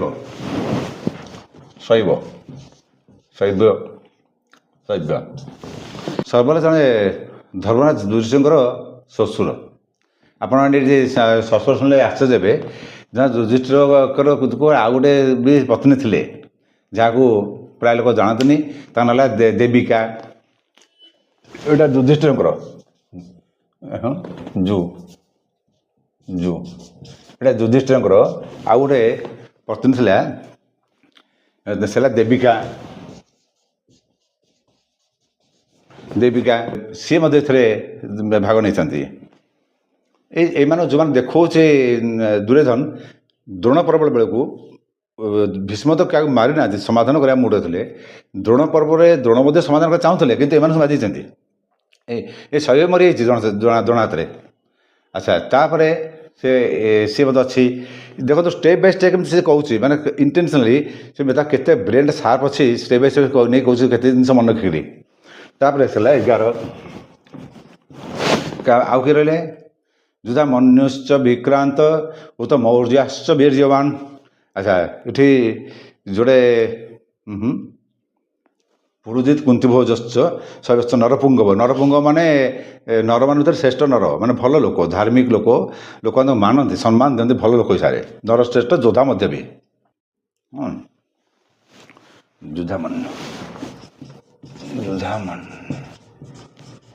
ମନ୍ୟୁ ବାହାରିଲା ଯୁଧା ମନ୍ୟୁଶ୍ଚ ବିକ୍ରାନ୍ତ ଉତ୍ତମୌର୍ଯ୍ୟା।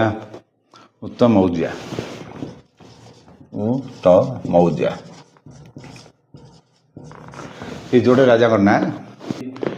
ଏ ଯୋଡ଼େ ରାଜା ହେଉଛନ୍ତି ଗୋଟେ ରାଜ୍ୟର, ଗୋଟେ ରାଜ୍ୟର ପାଞ୍ଚାଳ, ସେଇ ପାଞ୍ଚାଳ ଦେଶ ପାଖରେ ତାଙ୍କର ରାଜକୁମାର ସିଏ, ଯାହାକୁ ସେ ବି ମରିନଥିଲେ, ସେ ସବୁ ଥିଲେ ଯେ ଶୋଇଥିବା ଅବସ୍ଥାରେ ତାକୁ ଅଶ୍ୱତ୍ଥ ମାରିଥିଲା, ଶୋଇଥିବା ଅବସ୍ଥାରେ। ଏଇ ଯୋଡ଼ା ଯାକ ମଧ୍ୟ ବି ବହୁତ ଭଲ ଯୋଦ୍ଧା, ସବୁ ବଡ଼ ବଡ଼ ଧନୁ ଧରି ଠିଆଇଛନ୍ତି। ସେମାନେ ସେତିକି ବାହୁବଳ ଅଛି ବୋଲି ବଡ଼ ଧନୁ ଠିଆଇଛନ୍ତି ନା। ଆଚ୍ଛା, ତାପରେ ହେଲା 13 ହେଲା ସୌଭଦ୍ର। ସୌଭଦ୍ରକୁ କିଏ ନ ଜାଣିଛି?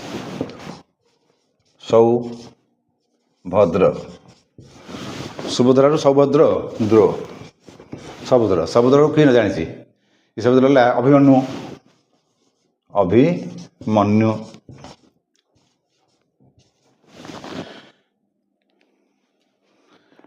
ସୌଭଦ୍ର ଦ୍ରୌପଦୀୟା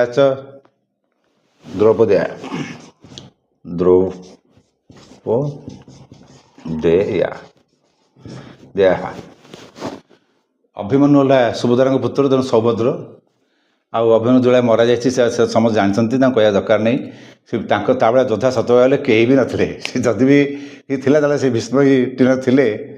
ଆଉ ଭୀଷ୍ମ ତ ସରସ ଯାଇଗଲେ, ତା ଭୀଷ୍ମ ବି ତା ଗୋଟେ ଥର ମୁହାଁମୁହିଁ ହେଇଯାଇଛନ୍ତି ଅଭିମନ୍ୟୁ ସାଙ୍ଗରେ। ଆଉ କର୍ଣ୍ଣ ତ ଏତେ ବୀର ଯୋଉ କହୁଥିଲା, ତାକୁ ତ ଡାକି ଡାକିକିରି ଅଭିମନ୍ୟୁ ହରେଇଲା। ଦ୍ରୋଣକୁ ହରେଇଛି, କୃପାଚାର୍ଯ୍ୟକୁ ହରେଇଛି, କର୍ଣ୍ଣକୁ ହରେଇଛି, ଅଶ୍ୱତ୍ଥାମା ବି ହରେଇଛି। ସେ କାହାକୁ ଛାଡ଼ିନି। ଦୁର୍ଭାଗ୍ୟ ଚକ୍ର ତାଙ୍କ ସେତେବେଳେ ଚକ୍ର ବିଭୋଗ କରାହେଇଥିଲା। ଚକ୍ର ଯେତେବେଳେ ପଶିଗଲା ନା, ବାହାରି ପାରିଲାନି। ଆଉ ଯାହା ବି ହଉ ତମେ ମିଶିକି ତଥାପି ମିଶିକି ମାରିଲେ। ଆହୁରି ବହୁତ ବହୁତ ବଡ଼ ଦୁଃଖ ଲାଗିବ ଆପଣ ଶୁଣିଲେ।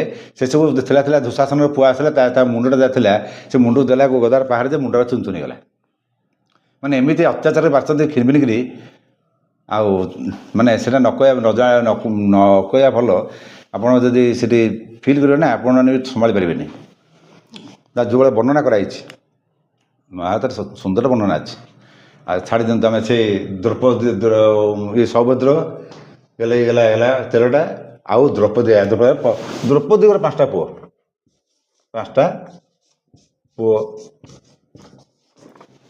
ଏ ଦ୍ରୌପଦୀଙ୍କ 5ଟା ପୁଅ। ଯୁଧିଷ୍ଠିରଙ୍କର, ଭୀମର, ଅର୍ଜୁନର, ନକୁଳର, ସହଦେବର। ଇଏ ହେଲା 13, ଇଏ 5, 18, ଟୋଟାଲ ହେଲା 18ଟା।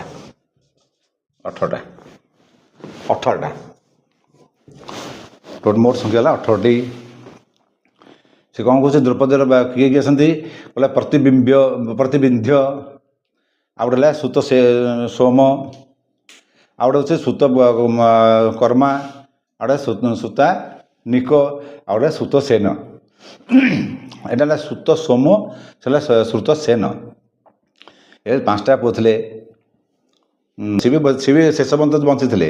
ଅବଶ୍ୟ ଶେଷ ପର୍ଯ୍ୟନ୍ତ ବଞ୍ଚିବା ପାଇଁ ପାଣ୍ଡବମାନଙ୍କର ସେ ଯେଉଁ ଚକ୍ରବ୍ୟୁହ ଆଉ ତାଙ୍କ ସୁରକ୍ଷା ଥାଇପାରେ, ପିଲାମାନେ ଦେଇଥିବେ ସିଏ। ପ୍ରତିବିନ୍ଧ୍ୟ ଥିଲା ଯୁଧିଷ୍ଠିର ପୁଅ, ଆଉ ଭୀମର ପୁଅ ଥିଲା ସୁତ ସୋମ, ଅର୍ଜୁନ ପୁଅ ଥିଲା ଶ୍ରୁତକର୍ମା, ଆଉ ସତା ନିକର ଥିଲା। ଏସବୁ ଦ୍ରୌପଦୀଙ୍କ ଠାରୁ ଜନ୍ମ ହୋଇଛନ୍ତି। ଥିଲା ନକୁଳର, ଆଉ ଶ୍ରୁତସେନ ଥିଲା ସହଦେବର। ଏଇଭଳି ଭାବରେ ସେ 18ଟି ସେନାର ବର୍ଣ୍ଣନା କରିଛି କିଏ, ଦୁର୍ଯ୍ୟୋଧନ। ଏଇ ଗଲା କରି 4ଟା ଶ୍ଲୋକରୁ 6ଟା ଶ୍ଲୋକ ପର୍ଯ୍ୟନ୍ତ ପଡ଼ିଲା। 7ମ ଶ୍ଲୋକରେ ସେ ଭିଡ଼ିକି ଆଣିଛି ଯେ ତାହେଲେ ମୋ ପାଖରେ କ'ଣ ଅଛନ୍ତି। ଆଚ୍ଛା, ଏଇ 7ମ ଶ୍ଲୋକ ଯିବା ପୂର୍ବରୁ ଆମେ ଟିକେ ସେ ବିଷୟରେ ଆଲୋଚନା କରିବା। କାହିଁକିନା ସେ କାହିଁକି 7ମ ଶ୍ଲୋକରେ ବହୁତ କଣ୍ଟ୍ରୋଭର୍ସିଆଲ ମତ ଆସୁଛି। ବିଭିନ୍ନ ପ୍ରକାର ଯେଉଁମାନେ ସବୁ ଲେଖିଛନ୍ତି, ସେମାନେ ମାନେ ପୂଜନୀୟ ଲୋକ, ମୋର ବହୁତ ବয়োଜ୍ୟେଷ୍ଠ ଲୋକ, ସେମାନେ କହିଛନ୍ତି ଯେ ଦୁର୍ଯ୍ୟୋଧନ ଡରିଗଲା ଦେଖିକିରି, ଯେ ଏମାନଙ୍କ ଏକତା ଦେଖିକିରି, ସୈନ୍ୟ ନୁହଁ, ଏକତା ଦେଖିକି ଡରିଗଲା ଯେ ବୋଧେ ତାଙ୍କର ହାରିଯିବେ ଆଉ ସେ ମରିଯିବ। ସେଥିପାଇଁ ସେ କାଳେ ଦ୍ରୋଣାଚାର୍ଯ୍ୟ କହିବେ ଯେ ତୁ ଯଦି ଏତେ ତାଙ୍କୁ ଟେକୁଛୁ, ଏତେ ସବୁ ଭଲ ଭଲ ଯୋଦ୍ଧା ଆସନ୍ତି ବୋଲି ଡରି ଯାଉଛୁ, ତାହେଲେ ତୁ ସନ୍ଧି କରିଦେ, ସମାଧାନ କରିଦେବା, କେହି ମରିବାନି, ବାସ୍ ଯେଝା ରାଜ୍ୟ ସେ ନେଇଯିବେ, ତୋ ରାଜ୍ୟ ତୁ ରହିବୁ, ତାଙ୍କ ରାଜ୍ୟ ସେ ରହିବେ। ଏଇଟା ବି ଦ୍ରୋଣାଚାର୍ଯ୍ୟ କହିପାରିବେ, କାହିଁକିନା ସେ ଜାଣିଛେ ଯେ ଦ୍ରୋଣାଚାର୍ଯ୍ୟଙ୍କର ସମସ୍ତ ପ୍ରିୟ ହେଲା ଅର୍ଜୁନ। ଏମିତି ପାଣ୍ଡବମାନଙ୍କୁ ତ ସମସ୍ତେ ଭଲ ପାଆନ୍ତି ନା, ପଞ୍ଚପାଣ୍ଡବଙ୍କୁ। ସେଥିପାଇଁ ସେଇଟା ବହୁତ ଲୋକ ଲେଖିଛନ୍ତି। ସେ ଦୃଷ୍ଟିରୁ ଯେ ଦୁର୍ଯ୍ୟୋଧନ ଭାବିଗଲେ ନାହିଁ, ଭାବନ୍ତୁନି ଯେ ତାଙ୍କ ଭିତରେ ଖାଲି ଅଛନ୍ତି, ଆମ ଭିତରେ ବି ତାଠୁ ବଳି ଅଛନ୍ତି। ଆମ ଭିତରେ କୁଆଡ଼େ ଅଛନ୍ତି ଦେଖନ୍ତୁ, କାହାକୁ ଦ୍ରୋଣାଚାର୍ଯ୍ୟ କହିଛି। ଏଇଠି ଆମେ ରୋକିବା। ନେକ୍ସଟ ଆମର ସେସନ ବେଳକୁ ଆମେ ଫେରିକି ଆସିବା କୌରବ ପଟେ ଯେଉଁମାନେ ମୁଖ୍ୟ ସବୁ ଅଛନ୍ତି। ବର୍ତ୍ତମାନ ବାଜିଲା 4:05 ଅଛି। ଆମେ ଏଠି ଗୋଟେ ସୁନ୍ଦର ଜିନିଷ ଆଲୋଚନା କରିବା। ବହୁତ ଲୋକଙ୍କର ଯେଉଁ ଧାରଣା ଥିଲା ଯେ ଗୀତା ଆରମ୍ଭ ହୋଇଛି ମୂଳରୁ, ଆମେ ବର୍ତ୍ତମାନ କହିଲେ ଗୀତା ଆରମ୍ଭ ହେଲା 10ମ ଦିନ, ଯେଉଁଦିନ ପିତାମହ ବିଷୟ ପଢ଼ିଲେ ସେଦିନ ଆସିକି ପହଞ୍ଚିଛି। ସେଦିନ ସେ କହିଛି ସଞ୍ଜୟ ଯେ ମହାରାଜ ବର୍ତ୍ତମାନ ପଡ଼ିଗଲେ। ତାପରେ ଆଶ୍ଚର୍ଯ୍ୟ ଗଲା ଧୃତରାଷ୍ଟ୍ର, ଡାଲେ ବସି ଗଲା, କ'ଣ ହେଇଛି। ଏଇଠି ତାର ଦିବ୍ୟ ଦୃଷ୍ଟିର ପରିଚୟ ସେ ଦେଇଛି। କ'ଣ ପରିଚୟ ଦେଲା ନା, ପୂର୍ବରୁ ଏଇଭଳିଆ ସଜା ହେଇଥିଲା, ତା ପୂର୍ବ କଥା କହିଲା, ମାନେ ଏମିତି ସଜା ହେଇଥିଲା, ଏମିତି ହେଇଥିଲା। ସେଇଠି ସେ ବର୍ଣ୍ଣନା ଗୋଟେ କରିଛି। କାରଣ ପିତାମହ ଭୀଷ୍ମ ପଡ଼ିଗଲା ବେଳକୁ 10 ଦିନ। ତାମାନେ ଏଠି ଯେଉଁ 9 ଦିନ ଯାକର ବର୍ଣ୍ଣନା କରିଛି ପିତାମହ ଭୀଷ୍ମ 10 ଦିନ ଠାରୁ 9 ଦିନ ପୂର୍ବକୁ ଏଠି ହେଲା ଦିବ୍ୟ ଦୃଷ୍ଟି, ମାନେ ଆଗତ ବର୍ତ୍ତମାନ ଭବିଷ୍ୟତ କାହା ମନ କଥା ଯେ ସବୁ ଜିନିଷ ଜାଣିପାରେ ସେଇଟା ହେଲା ଦିବ୍ୟ ଦୃଷ୍ଟି। କ'ଣ ଘଟିବେ ସେ କହିଦେବ, ମାନେ ଏଇଭଳି ଦିବ୍ୟ ଚକ୍ଷୁ ଥାଏ। ମାନେ ଟୋଟାଲି ସର୍କଲ ଯେଉଁ ୟୁନିଭର୍ସାଲ ସର୍କଲଟା ଜାଣିଥାଏ। ଆଉ ୟୁନିଭର୍ସାଲ ସର୍କଲଟା ଆକ୍ଚୁଆଲି ସେତେବେଳେ ସବୁ ଜିନିଷ ଫିକ୍ସ। ଯିଏ ସବୁ ଜିନିଷ ଫିକ୍ସ ଜାଣିଗଲା ସେ ଶାନ୍ତି ପାଇବ। କେମିତିକା ସବୁ ଜିନିଷ ଫିକ୍ସ? ଏଇ ମହାଭାରତ ଯୁଦ୍ଧରେ ଆପଣ ଦେଖିବେ, ଏଇ ଯେଉଁ ଯୁଦ୍ଧ ହେଇଛି ଦଳେ ଭଲୁଣ୍ଟାରୀ ଥାନ୍ତି, ମାନେ ଯେମିତି ଯୁଦ୍ଧ ହେଉ କି ଗୋଟେ ଆମର ରଥଯାତ୍ରା ହେଉଛି, ଭଲୁଣ୍ଟାରୀ ଲୋକମାନେ ଆସୁଛନ୍ତି, ଆସି ଜନସେବା କରୁଛନ୍ତି, କିଏ ପାଣି ଦେଉଛି, କିଏ ଖାଦ୍ୟ ଦେଉଛି। ସେତେବେଳେ ଭଲୁଣ୍ଟାରୀ ଥିଲା ଉଡୁପି ଗୋଟେ ଏଇଟା ନିଭେଇ ଦେଉଛି ମୁଁ, ଦରକାର ନାହିଁ ଅଛି। ଉଡୁପି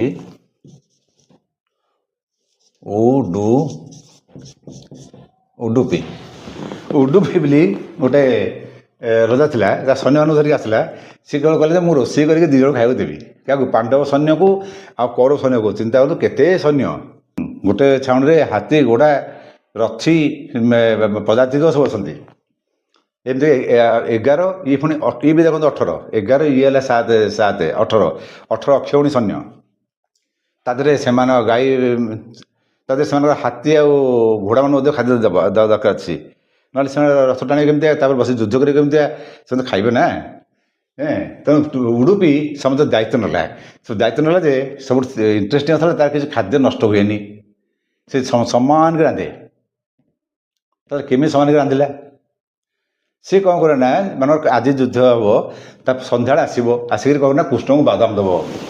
ଇଏ ଆସିକରି ଇଏ ଲଟଫଟ କୃଷ୍ଣ, ଇଏ ବଡ଼ ବିଚିତ୍ର ଜୀବ କୃଷ୍ଣ ଇଏ। ତେଣୁ ସବୁ ତ ଜାଣିଥିବ, ଚୁପଚାପ ତା କାମ କରୁଥିବ। ଇଏ କୃଷ୍ଣକୁ ଆଣିକରି ବାଦାମ ମିଶାଇ ଦେବ ଖାଇବାକୁ। ସିଏ କ'ଣ କରେ, ବାଦାମରୁ କେତେ ଗୁଡ଼ିଏ ବାଦାମ ଖାଇଦେବେ।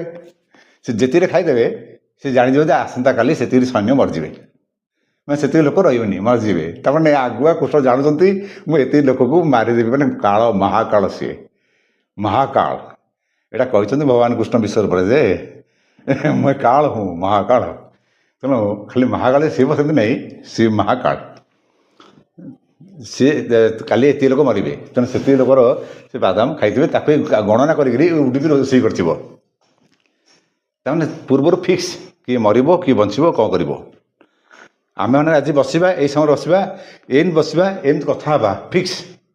ଯଦି ଏତିକି ଗୋଟେ ଲୋକ ଜାଣିଗଲା, ସେ କେବେ ମଧ୍ୟ ବିଚଳିତ ମନ ହେବ ନାହିଁ, କେବେ ମଧ୍ୟ ସେ ଅନ୍ୟ ରାସ୍ତାକୁ ଯିବ ନାହିଁ, ଦୁଃଖ କରିବ ନାହିଁ। କାହିଁକିନା ଜାଣିଛି ତ ହେବ। ସେ ସବୁ ଯିଏ ଜାଣିଛି ସେ ହେଲେ ତ ଭଗବାନ ଜାଣିଥିବେ, ନିଜେ ଜାଣିଥିବେ ଭଗବାନ। ତେଣୁ ସବୁ ତ ଫିକ୍ସ। ସେଥିପାଇଁ ସେ ଅନୁସାରେ ରୋଷେଇ ହେବ ଗଣିକିରି। ଏଠି କେଉଁ ବାଦାମ କଥା ମୁଁ ଜାଣିପାରୁନି, କାରଣ ଚିନା ବାଦାମ ତ ଖାଆନ୍ତିନି ମହାପ୍ରଭୁ, ଭୋଗ ଆମର ହୁଏନି ଆମ ଇଏରେ। ବୋଧେ ସେ ଆଲମଣ୍ଡ ହେରିକା ହେଇଥିବ। ଆଉ ତ ଆଲମଣ୍ଡ ଆମର ଜଗନ୍ନାଥ ଖାଆନ୍ତି, ତାର ମାଳି ଲଗା ହୁଏ ବଣଭୋଜି ବେଳେ। ଆଲମଣ୍ଡ ଅଛି, ଆଖରୋଟ ବେଛି, ତାପରେ ବାଦାମ, ପିସ୍ତା ବାଦାମ ବି ଲାଗେ, ତା ଦେହରେ ବିଭିନ୍ନ ପ୍ରକାର ଖୁଆ ଇଏ ଏସବୁ ମାଳି ଲଗାନ୍ତି ମହାପ୍ରଭୁ ବଣଭୋଜିରେ। ଏଇଠି ଜଗନ୍ନାଥଙ୍କ ଯଦି ନିଆଯାଏ, ତାହେଲେ ଏଇ ଯେଉଁ ଚକ୍ରବ୍ୟୁହ କରିଥିଲେ ପିତାମହ ଭୀଷ୍ମ, ତାଙ୍କର ରିସର୍ଚ୍ଚ କରିଥିଲେ, ଏଇଟା ହେଲା ଏଇ ଟାଇପ୍ର ଚକ୍ରବ୍ୟୁହ। ସୁନ୍ଦର ଥିଲା, ଏଇ ଟାଇପ୍ର ଥିଲା।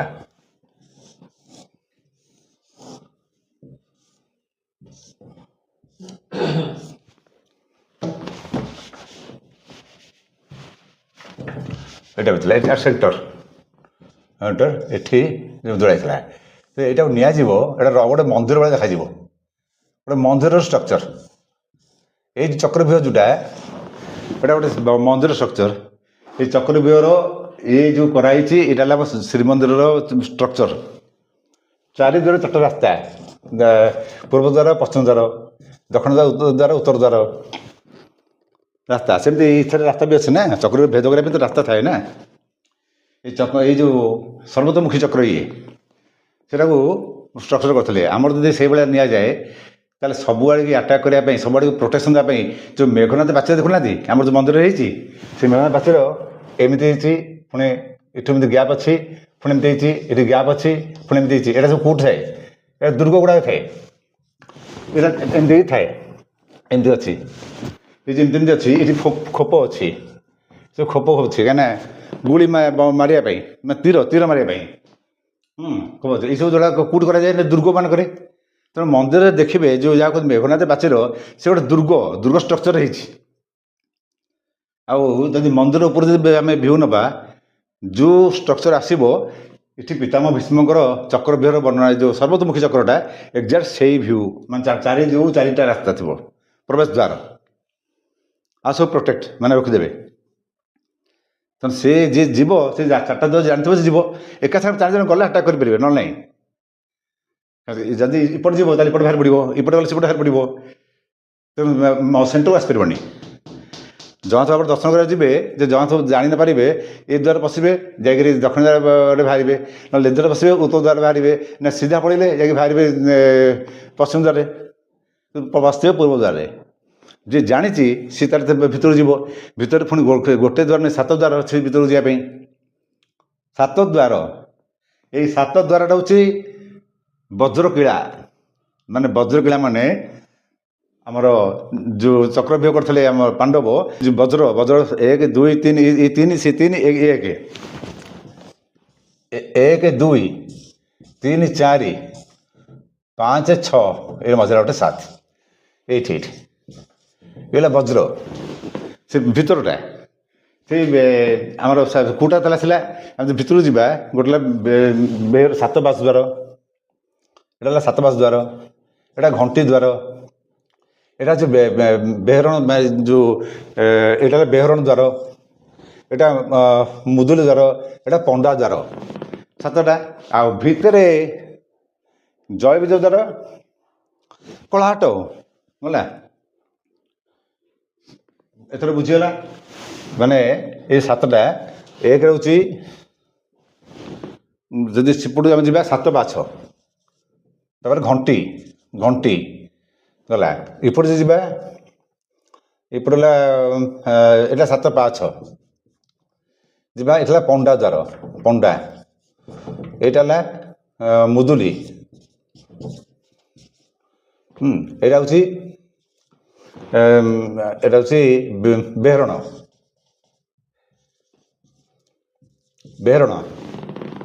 ଆର ପଟଟା ହେଉଛି ଜୟବିଜୟ। ସେଣ୍ଟର ମାନେ ମଝିକି ଯଦି ଯିବ ତାହେଲେ ଆସିବ ଠିକ କ'ଣ, କଳାହାଟ ଦ୍ୱାର, କଳାହାଟ। ଏ ଯୋଡ଼ା ଯାକ ଯଦି ବୁଝିଗଲ ମନ୍ଦିରର ଷ୍ଟ୍ରକ୍ଚରଟା, ଆପଣ 2 ଜଣଙ୍କ ବ୍ୟୁହ ବୁଝିଯିବେ।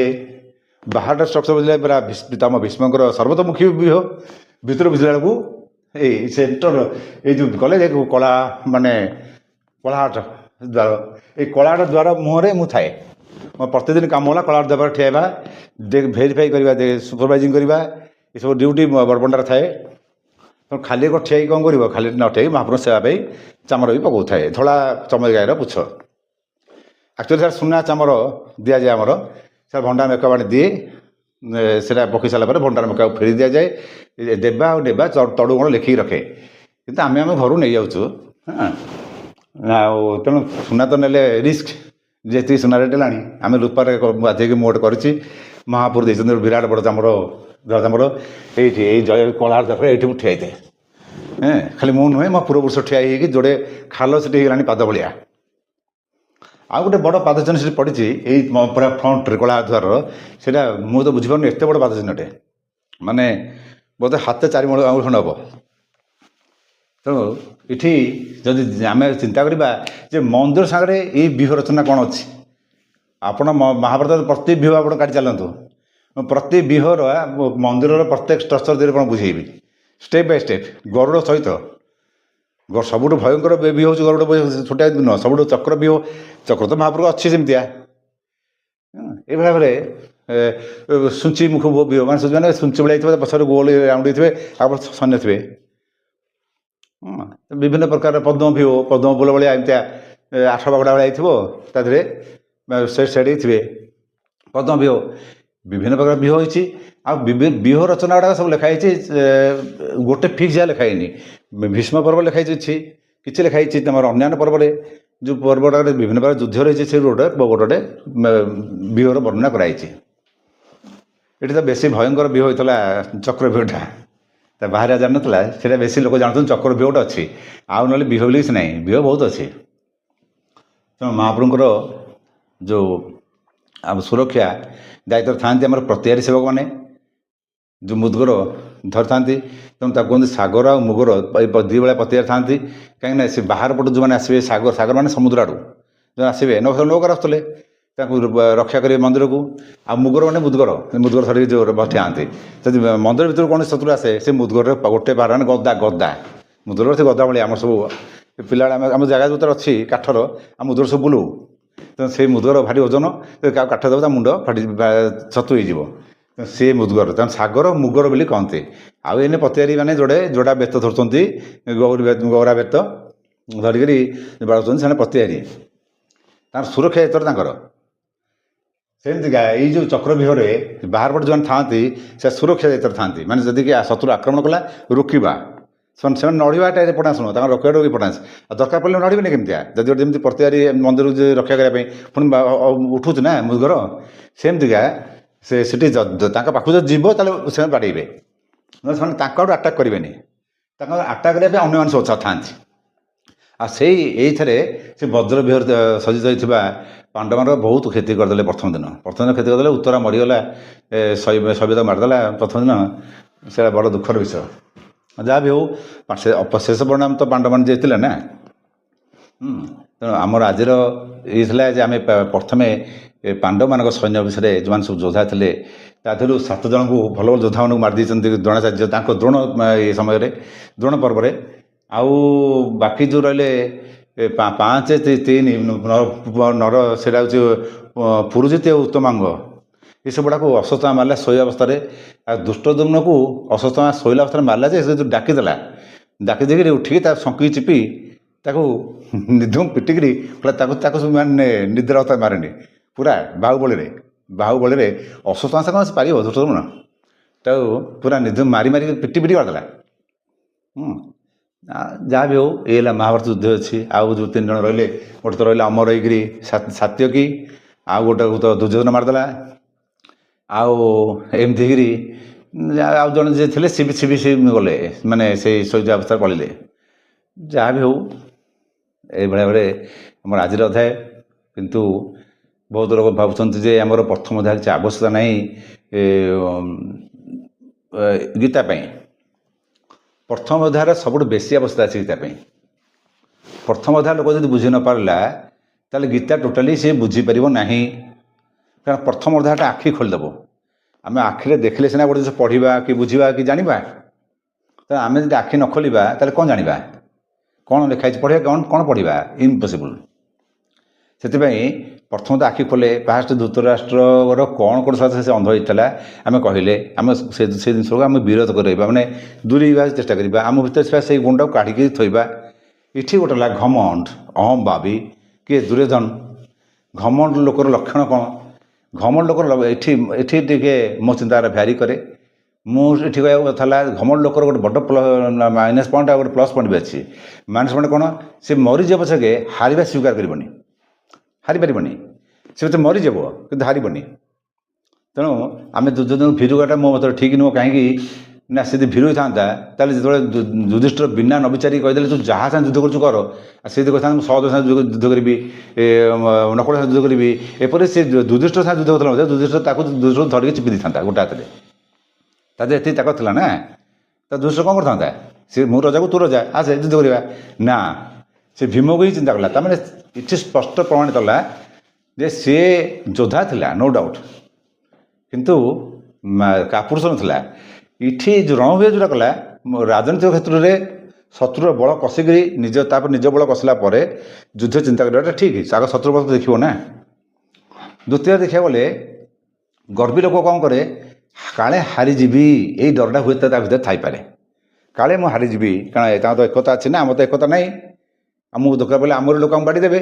ଏମିତି ବି ଆମ ହିନ୍ଦୁସ୍ତାନରେ ବର୍ତ୍ତମାନ ଯେଉଁ ହେଇଛି, ଯେଉଁ ଭାରତବର୍ଷରେ ଯେଉଁମାନେ ବି ଆମକୁ ଆଟାକ୍ କରିଛନ୍ତି ଆମରି ଲୋକ ଆମର ତାଙ୍କୁ ଗୁପ୍ତ ଜିନିଷ ଜଣେଇବାରୁ ସେମାନେ ଆମକୁ ମାରିଲେ, ଆମ ଭିତରେ ପ୍ରବେଶ କଲେ। ସେ ମୋଗଲ କୁହନ୍ତୁ କି ସେ ମାନେ ବ୍ରିଟିଶିଆନ ମାନେ କୁହନ୍ତୁ, ସବୁଗୁଡ଼ାକ ସେ ଆମର ଲୋକମାନଙ୍କ ଥ୍ରୁରେ ଗୁପ୍ତସୂତ୍ର ପାଇକରି ଆମକୁ ଆଟାକ୍ କରିଛନ୍ତି। ନହେଲେ ଭାରତ ଏତେ ଯୋଦ୍ଧା ଆଉ ଷ୍ଟ୍ରଙ୍ଗ ଥିଲା ଯେ ସିଏ ନା କାହାକୁ ଆକ୍ରମଣ କରୁନଥିଲା, କିନ୍ତୁ ତାକୁ ଯେ ଆକ୍ରମଣ କରୁଥିଲା ଛାଡ଼ୁନଥିଲା, ହରିଆ କଥା ହରୁଥିଲା। ହଁ, ଦୟାକରି ଛାଡ଼ିଦେବ ସେ ହେଲା କଥା, କିନ୍ତୁ ଦୟାକରି ଛାଡ଼ିବା ନୁହେଁ ଯେ ବାରମ୍ବାର ଛାଡ଼ିବ। ପୃଥ୍ୱୀରାଜ ଭଳିଆ, ପୃଥ୍ୱୀରାଜ 16 ଥର ଛାଡ଼ିଲା, 17 ଥର ମରିଲା, 7 ଥର କହୁଛି 3 ଥର।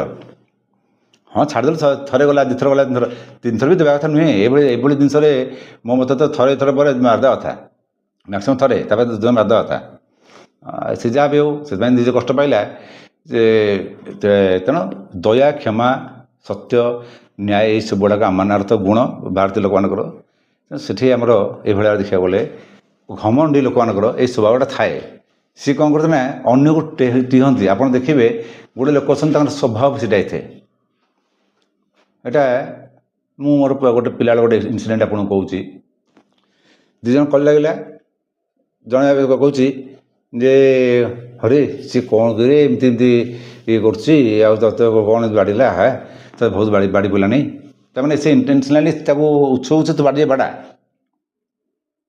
ତେଣୁ ସେଇ ଲୋକ ଦେଖିଲା ବେଳକୁ ତା କିଛି ନଥିବ, ସେ 2 ଜଣ ମିତ୍ର ଥିବ। ଆମର ପିଲା ଦେଖୁଛୁ, ମାନେ ଛୋଟ ପିଲା ଯେଉଁମାନେ କିଛି ମାନେ ଆଇଡ଼ିଆ ନାହିଁ, ସେମାନଙ୍କ ଭିତରେ ବି ଏଇ କ୍ୱାଲିଟିଟା ଥାଏ। ତାଙ୍କର ଏଇ ଯେଉଁ ଜନ୍ମ, ଘର ସଂସ୍କାର, ଗୃହ ସଂସ୍କାର, କୁଳ ସଂସ୍କାର, ବାପା ମା ଯାହା ଯେମିତି ଶିଖନ୍ତି କଥା ହନ୍ତି, ସେ ଜିନିଷ କଥା ହେଉଛି। ତେଣୁ ଏଇଭଳିଆ ସବୁ ଆମକୁ ଛାଡ଼ିବାକୁ ପଡ଼ିବ। ଯେଉଁମାନେ ଶୁଣୁଛନ୍ତି ସେମାନେ ଗୋଟିଏ ମାତ୍ର ଅନୁରୋଧ, ସେଲ୍ଫ ରିୟଲାଇଜ୍ କରନ୍ତୁ ତାଙ୍କ ଭିତରେ ଦୁର୍ଯ୍ୟୋଧନ ଭଳିଆ କ୍ୱାଲିଟି ନାହିଁ ତ। ଅନ୍ୟକୁ ଉତ୍ସାହିତ, ଗଣ୍ଡଗୋଳ ଅନ୍ୟକୁ ଉତ୍ସାହିତ କରିକି କଳହ ଲଗେଇବା ପାଇଁ ଯଦି ଭିତରେ ଥାଏ, ତାହେଲେ ସେଟାକୁ ଆସ୍ତେ ଆସ୍ତେ କାଢ଼ି ଦିଅନ୍ତୁ। ନହେଲେ ଦୁର୍ଯ୍ୟୋଧନ ଭଳିଆ ସର୍ବଶ୍ରାନ୍ତ ହେଇଯିବେ ଘର ସହ। ତେଣୁ ତାଙ୍କ ଭିତରେ ସେଇଟାକୁ ସେ କାଢ଼ିବା ଦରକାର। ତେଣୁ ବହୁତ ଚାପ୍ଟରଟି ବହୁତ ଭଲ ଥିଲା। ଯେ ପ୍ରଥମ ଅଧ୍ୟାୟରେ ଆମେ 3ଟା ଦୃଷ୍ଟ ଅଛି। ଗୋଟେ ଘମଣ୍ଡି ଲୋକ ଦେଖିଲେ ସେ ଯାଇକରି ନିଜର ଅହମ୍ଭାବ ତୃପ୍ତି ପାଇଁ ଆଗ ଟିକେ କମ୍ପେୟାର କରିଦେଉଛି, ହଁ ମୁଁ ଜିତିବି, ଅଛି, ହଁ ମୋ ପାଖରେ ଅଛନ୍ତି ଲୋକ, ନିଜ ଆତ୍ମସନ୍ତୋଷ ନିଜେ କରିଦେଉଛି, ସେ ନିଜକୁ ନିଜେ। ସେଠି ଗୋଟେ ସାଧାରଣ ଲୋକ, ମାନେ ସରଳ ଲୋକ, ଭାବପ୍ରବଣ ଲୋକ ଦେଖୁଛି, ତାହେଲେ ସିଏ ଯୋଦ୍ଧା ବି ସିଏ ନିଜର, ସେ କାହାକୁ ଦେଖିବା ଦରକାର ନାହିଁ। ସେ ସିଧା ଆସିଲା ଅର୍ଜୁନ, ଯେ ଚାଲ ଦେଖିବା କର ପାଖରେ କିଏ ଅଛି, ଆପଣ ଚଲାନ୍ତୁ। ଅଚ୍ୟୁତ ସେଟା ଅଚ୍ୟୁତ କହିଛି। ସେ କହିଲା ବେଳେ କହିବି ଅଚ୍ୟୁତ ନାଁ ଗୁଡ଼ା କାହିଁ ଦେଇଛି, ମାନେ ଅଚ୍ୟୁତ ଯିଏ ଚ୍ୟୁତ ହୁଏନି। ଯଦି ମୁଁ ଯିବା ଭିତରେ କିଏ ଯୁଦ୍ଧ କଲା, ତାହେଲେ ମୁଁ ସିନା ମରିଯିବି, ଆପଣ ତ ମରିବେନି ନା, ଆପଣ ସଦାବେଳେ ଅମର, ଆପଣ କେହି ମାରିପାରିବେନି। ମଝି ରଥ ନିଅନ୍ତୁ, ଧନୁ ଉଠେଇକି ଯାଉଛି ମାରିବା ପାଇଁ, ମାନେ ଦେଖେ ମୁଁ କେଉଁମାନେ ଅଛନ୍ତି। ଆରେ ଯେତେବେଳେ ଦେଖିଦେଉଛି ସମସ୍ତେ କି ପିତାମହ ଭୀଷ୍ମ, ଗୁରୁ ଦ୍ରୋଣାଚାର୍ଯ୍ୟ, ଗୁରୁ କୃପାଚାର୍ଯ୍ୟ, ସବୁ ତ ଦ୍ରୋଣାଚାର୍ଯ୍ୟଙ୍କ ପୁଅ ଗୁରୁ ଭାଇ ଅଶ୍ୱତ୍ଥାମା, ମାମୁଁ, ତାଙ୍କର ନିଜର ଶ୍ୱଶୁର, ଆଉ ଏଇ ସବୁ ସମ୍ବନ୍ଧୀୟ ଦେଖୁ ଯେ କୂଳ, ସେ ଯାହାହେଲେ ମଧ୍ୟ ତ ସେ ଦୁର୍ଯ୍ୟୋଧନ ହେଲେ ବି ତାଙ୍କର କୂଳର ନା। ତେଣୁ ଲାଗିଲା ତାରୁ ଧନୁ ସେ ଦେଖିକିରି ଧନୁଟା ଥୋଇ ଦେଉଛି, ଇମୋସନାଲ ହେଇଯାଉଛି, ଭାବପ୍ରବଣ ହେଇଯାଉଛି। ତାପରେ ନିଜର କର୍ତ୍ତବ୍ୟ କହୁଛି, ନାଇଁ ମୋର ଦରକାର ନାହିଁ ରାଜ୍ୟ, ବିମାନ ମରିଗଲା ପରେ ରାଜ୍ୟ ନେଲେ କିଏ ଥିବ, ପ୍ରଜା ତ କେହି ନଥିବେ ନା, ରାଜ୍ୟ ନେଇ କ'ଣ କରିବି, ରାଜ୍ୟ ଦରକାର ନାହିଁ, ମୋର ମାରିବା ଦରକାର ନାହିଁ, ମୋ ସେ ସ୍ୱର୍ଗ ଯିବା ଦରକାର ବି ନାହିଁ। କି ଯେଟା ସମାଜ ନଷ୍ଟ ହେବ, କୂଳ ନଷ୍ଟ ହେବ, ବହୁତ ପ୍ରକାରର। ମାନେ ଗୋଟେ ଭାବପ୍ରବଣ ଲୋକ ଯଦି ଦେଖୁଛି, ସେ ମିରମାଣ ହେଇପଡ଼ୁଛି। କିନ୍ତୁ ଡିଫରେନ୍ସ ଏଇଆ ଯେ ସେ ଡେଡ୍ ସିଓର ହେଇଯିବ, ତାହେଲେ ସେ ଆଉ କୃଷ୍ଣତା ଶୁଣି ନଥାନ୍ତା, କି ଗୀତା ସୃଷ୍ଟି ହେଇନଥାନ୍ତା। ସେ ଡେଡ୍ ସିଓର ରହିକରି ସେ ପଚାରୁଛି କୃଷ୍ଣଙ୍କୁ ଯେ କେଉଁଟା ଠିକ୍, କେଉଁଟା ଭୁଲ, ଯୁଦ୍ଧ କରିବା ଠିକ୍ ନା ନାହିଁ। ଏ ଦ୍ୱନ୍ଦ୍ୱରେ ଥିଲା ଅର୍ଜୁନ। ତେଣୁ ଏଇଠି ଦୃଷ୍ଟିଭଙ୍ଗୀ ଅଲଗା, ଦୃଶ୍ୟ ଗୋଟେ, ସେଇ ରଣଭୂମି। ଦୁର୍ଯ୍ୟୋଧନ ଦୃଷ୍ଟି ଅନ୍ୟକୁ ଉତ୍ସାହିତ କରିକି କଳିଯା ଲଗେଇ ଦେବା। ଅର୍ଜୁନ ଦୃଷ୍ଟି ଦେଖିଲା ଯେ କିଏ ମୋ ସାଙ୍ଗେ ଯୁଦ୍ଧ କରିବ, ତାକୁ ଦେଖେ ଆଗ, ଯଦି ଥିବ ମୋ ଶତ୍ରୁ ତାହେଲେ ମାରିଦେବା। ଶତ୍ରୁ ନାହିଁ, ମିତ୍ର ଦେଖିଲେ ଆରେ ମିତ୍ରଟା ମୋର ଯୁଦ୍ଧ କରୁଛନ୍ତି। ଏଇ ଭାବପ୍ରବଣତାକୁ ଆପଣଙ୍କୁ ତ୍ୟାଗ କରିବାକୁ ପଡ଼ିବ। ବହୁତ ଜାଗାରେ ଦେଖିବେ ଆପଣଙ୍କର, ବିଶେଷ କରି ଲୋକ ଯଦି ঈର୍ଷା କରେ, ନିଜର ଭାଇ, ବନ୍ଧୁ, କୁଟୁମ୍ବ ଆଉ କ୍ଲୋଜ୍ ଫ୍ରେଣ୍ଡ ମାନେ ঈର୍ଷା କରନ୍ତି। ମୁଁ ଦେଖିଛି କେତେ ଗୋଟେ ସାଙ୍ଗ ଭିତରେ ଆମେ ବସିଲା ବେଳେ ସେ ଗୋଟେ କହନ୍ତି ଯେ ସିଏ ପାଇଗଲା ଜବ୍ଟା, ମୋତେ ଆଉ ଭଲ ଲାଗୁନି, ଟିକେ ମୋ ଜାତକଟା ଟିକେ ରାମ ଦେଖିବ, ମୁଁ ପ୍ରକୃତରେ ପାଇବି ନା ନାହିଁ, ଯଦି ପାଇବି କେବେ ପାଇବି। ମୁଁ କହିଲି ସିଏ ପାଇଗଲା ଯଦି ଅଲଗା କଥା, ତୁମେ କେବେ ପାଇବ ତୁମେ ଦେଖିବାକୁ ଚାହୁଁଛ ନା ସିଏ ପାଇଲା ବୋଲି ଦେଖିବାକୁ ଚାହୁଁଛ? ନା ସିଏ ପାଇଗଲା ମୋତେ ଖରାପ ଲାଗିବନି, ଆମେ ଏକାଠି ବସୁଥିଲୁ, ସିଏ ପାଇଗଲା, ମାନେ ଏକାଠି ବସିଲା ମିତ୍ର। ତେଣୁ ଆମର ଜୀବନଟା ଏତେ ସଂଘର୍ଷପୂର୍ଣ୍ଣ ପ୍ରତ୍ୟେକ ଦିନ ଆମେ ଲଢ଼ୁଛେ। ଆପଣ ଦେଖିବେ ସଟଲ୍ରେ ଯେଉଁ ପୁରୀରୁ ଖୋର୍ଦ୍ଧା ମୁଁ ଯାଉଥିଲେ ବେଳେବେଳେ ଆପଣ ଯାଉଥିବେ ଭୁବନେଶ୍ୱରକୁ କଟକ ଯିବେ ଲଙ୍ଗ୍ ରୁଟ୍ରେ ସେ ଯେଉଁ ଗୋଟେ ଅଫିସ୍ଟା ବସି ପଡ଼ିଥିବେ ତାସ୍ ଖେଳୁଥିବେ। ଘରମାନଙ୍କରେ ତାସ୍ ଖେଳି ଦେଖିଛନ୍ତି? ବାପା ମା ପୁଅ ଝିଅ ବସି ତାସ୍ ଖେଳୁଥିବେ। ତାଙ୍କ ଦେହରେ ଯଦି ହାରିଗଲା କି ତାହେଲେ ତାକୁ ଭିତରେ କଳଗିଜା ଲାଗିଯିବ। ତୁ ଗେଞ୍ଜୁରିଲୁ ତୁ ଗେଞ୍ଜୁରିଲୁ, ନାଇଁ ହେବନି। ଏମିତି ହେଇଯିବ ଯେ ବେଳେବେଳେ ରଗାରଗି ବି ହେଇକିରି ଠେଲାପେଲା ବି ହେବା ମୁଁ ଦେଖିଛି, ନ ଖାଇକି ଶୋଇବା ବି ଦେଖିଛି। ତେଣୁ ଆମେ ନଢ଼ିବା ତ କାହା ସାଙ୍ଗରେ? ନିଜ ଲୋକ ସାଙ୍ଗରେ। ଆକ୍ଚୁଆଲି ଈର୍ଷା ଭାବଟା ନିଜ ଲୋକ ଭିତରେ ବେଶୀ ଥାଏ, ନିଜ ବନ୍ଧୁ ଭିତରେ, କ୍ଲୋଜ୍ ବନ୍ଧୁ ଭିତରେ ବେଶୀ ଥାଏ, ଦୂର ବନ୍ଧୁ ଭିତରେ ଥିବ। ତେଣୁ ଏଗୁଡ଼ା ସବୁ ତ୍ୟାଗ କରିବା ଦରକାର। ଆମେ କାହାର ନିଜକୁ କାହା ସାଙ୍ଗେ କମ୍ପେୟାର କରିବାନି, କି ଆମେ କାହାକୁ ନିରୁତ୍ସାହିତ କରିବାନି, ସମସ୍ତେ ଉତ୍ସାହିତ କରିବା, ନିଜେ ମଧ୍ୟ ଆଗକୁ ବଢ଼ିବା। ଯଦି ଏଗୁଡ଼ାକୁ ସବୁ ପ୍ରାକ୍ଟିସ୍ ଅଭ୍ୟାସ ଦ୍ୱାରା ହୁଏ। ଯଦି ମୁଁ କହୁନି ଯେ ଆପଣଙ୍କ ଭିତରେ ଅଭ୍ୟାସ ନାହିଁ ଏଇ ଅଛି ବୋଲିଆ, ଏଇ ଜିନିଷ ଆପଣଙ୍କ ଭିତରେ ନଥାଇପାରେ, ଥାଇପାରେ। ଯେଉଁମାନଙ୍କର ଅଛି ସେମାନେ ଚେଷ୍ଟା କରନ୍ତୁ ଏଇଟା କାଢ଼ିବା ପାଇଁ। କାରଣ ଭକ୍ତି ମାର୍ଗକୁ ଗଲାବେଳକୁ ଏଇଟା ସବୁ ନ ବାହାରିଥିଲେ ଆପଣଙ୍କୁ ଶୁଦ୍ଧ ଭକ୍ତି ପ୍ରାପ୍ତି ହେଇପାରିବ ନାହିଁ। ଆପଣଙ୍କୁ ଭଗବାନ ଗ୍ରହଣ ଯେତେବେଳେ କରିବେନି, ଆପଣ ସବୁଆଡ଼ୁ ମମ ଭକ୍ତା ନିଃସଙ୍ଗା ଭବତି, ଭକ୍ତ ସାରା ନିଃସଙ୍ଗ ହୋଇଯାଆନ୍ତି। ମାନେ ପୁରା ଏକଲା କରିଦେବେ।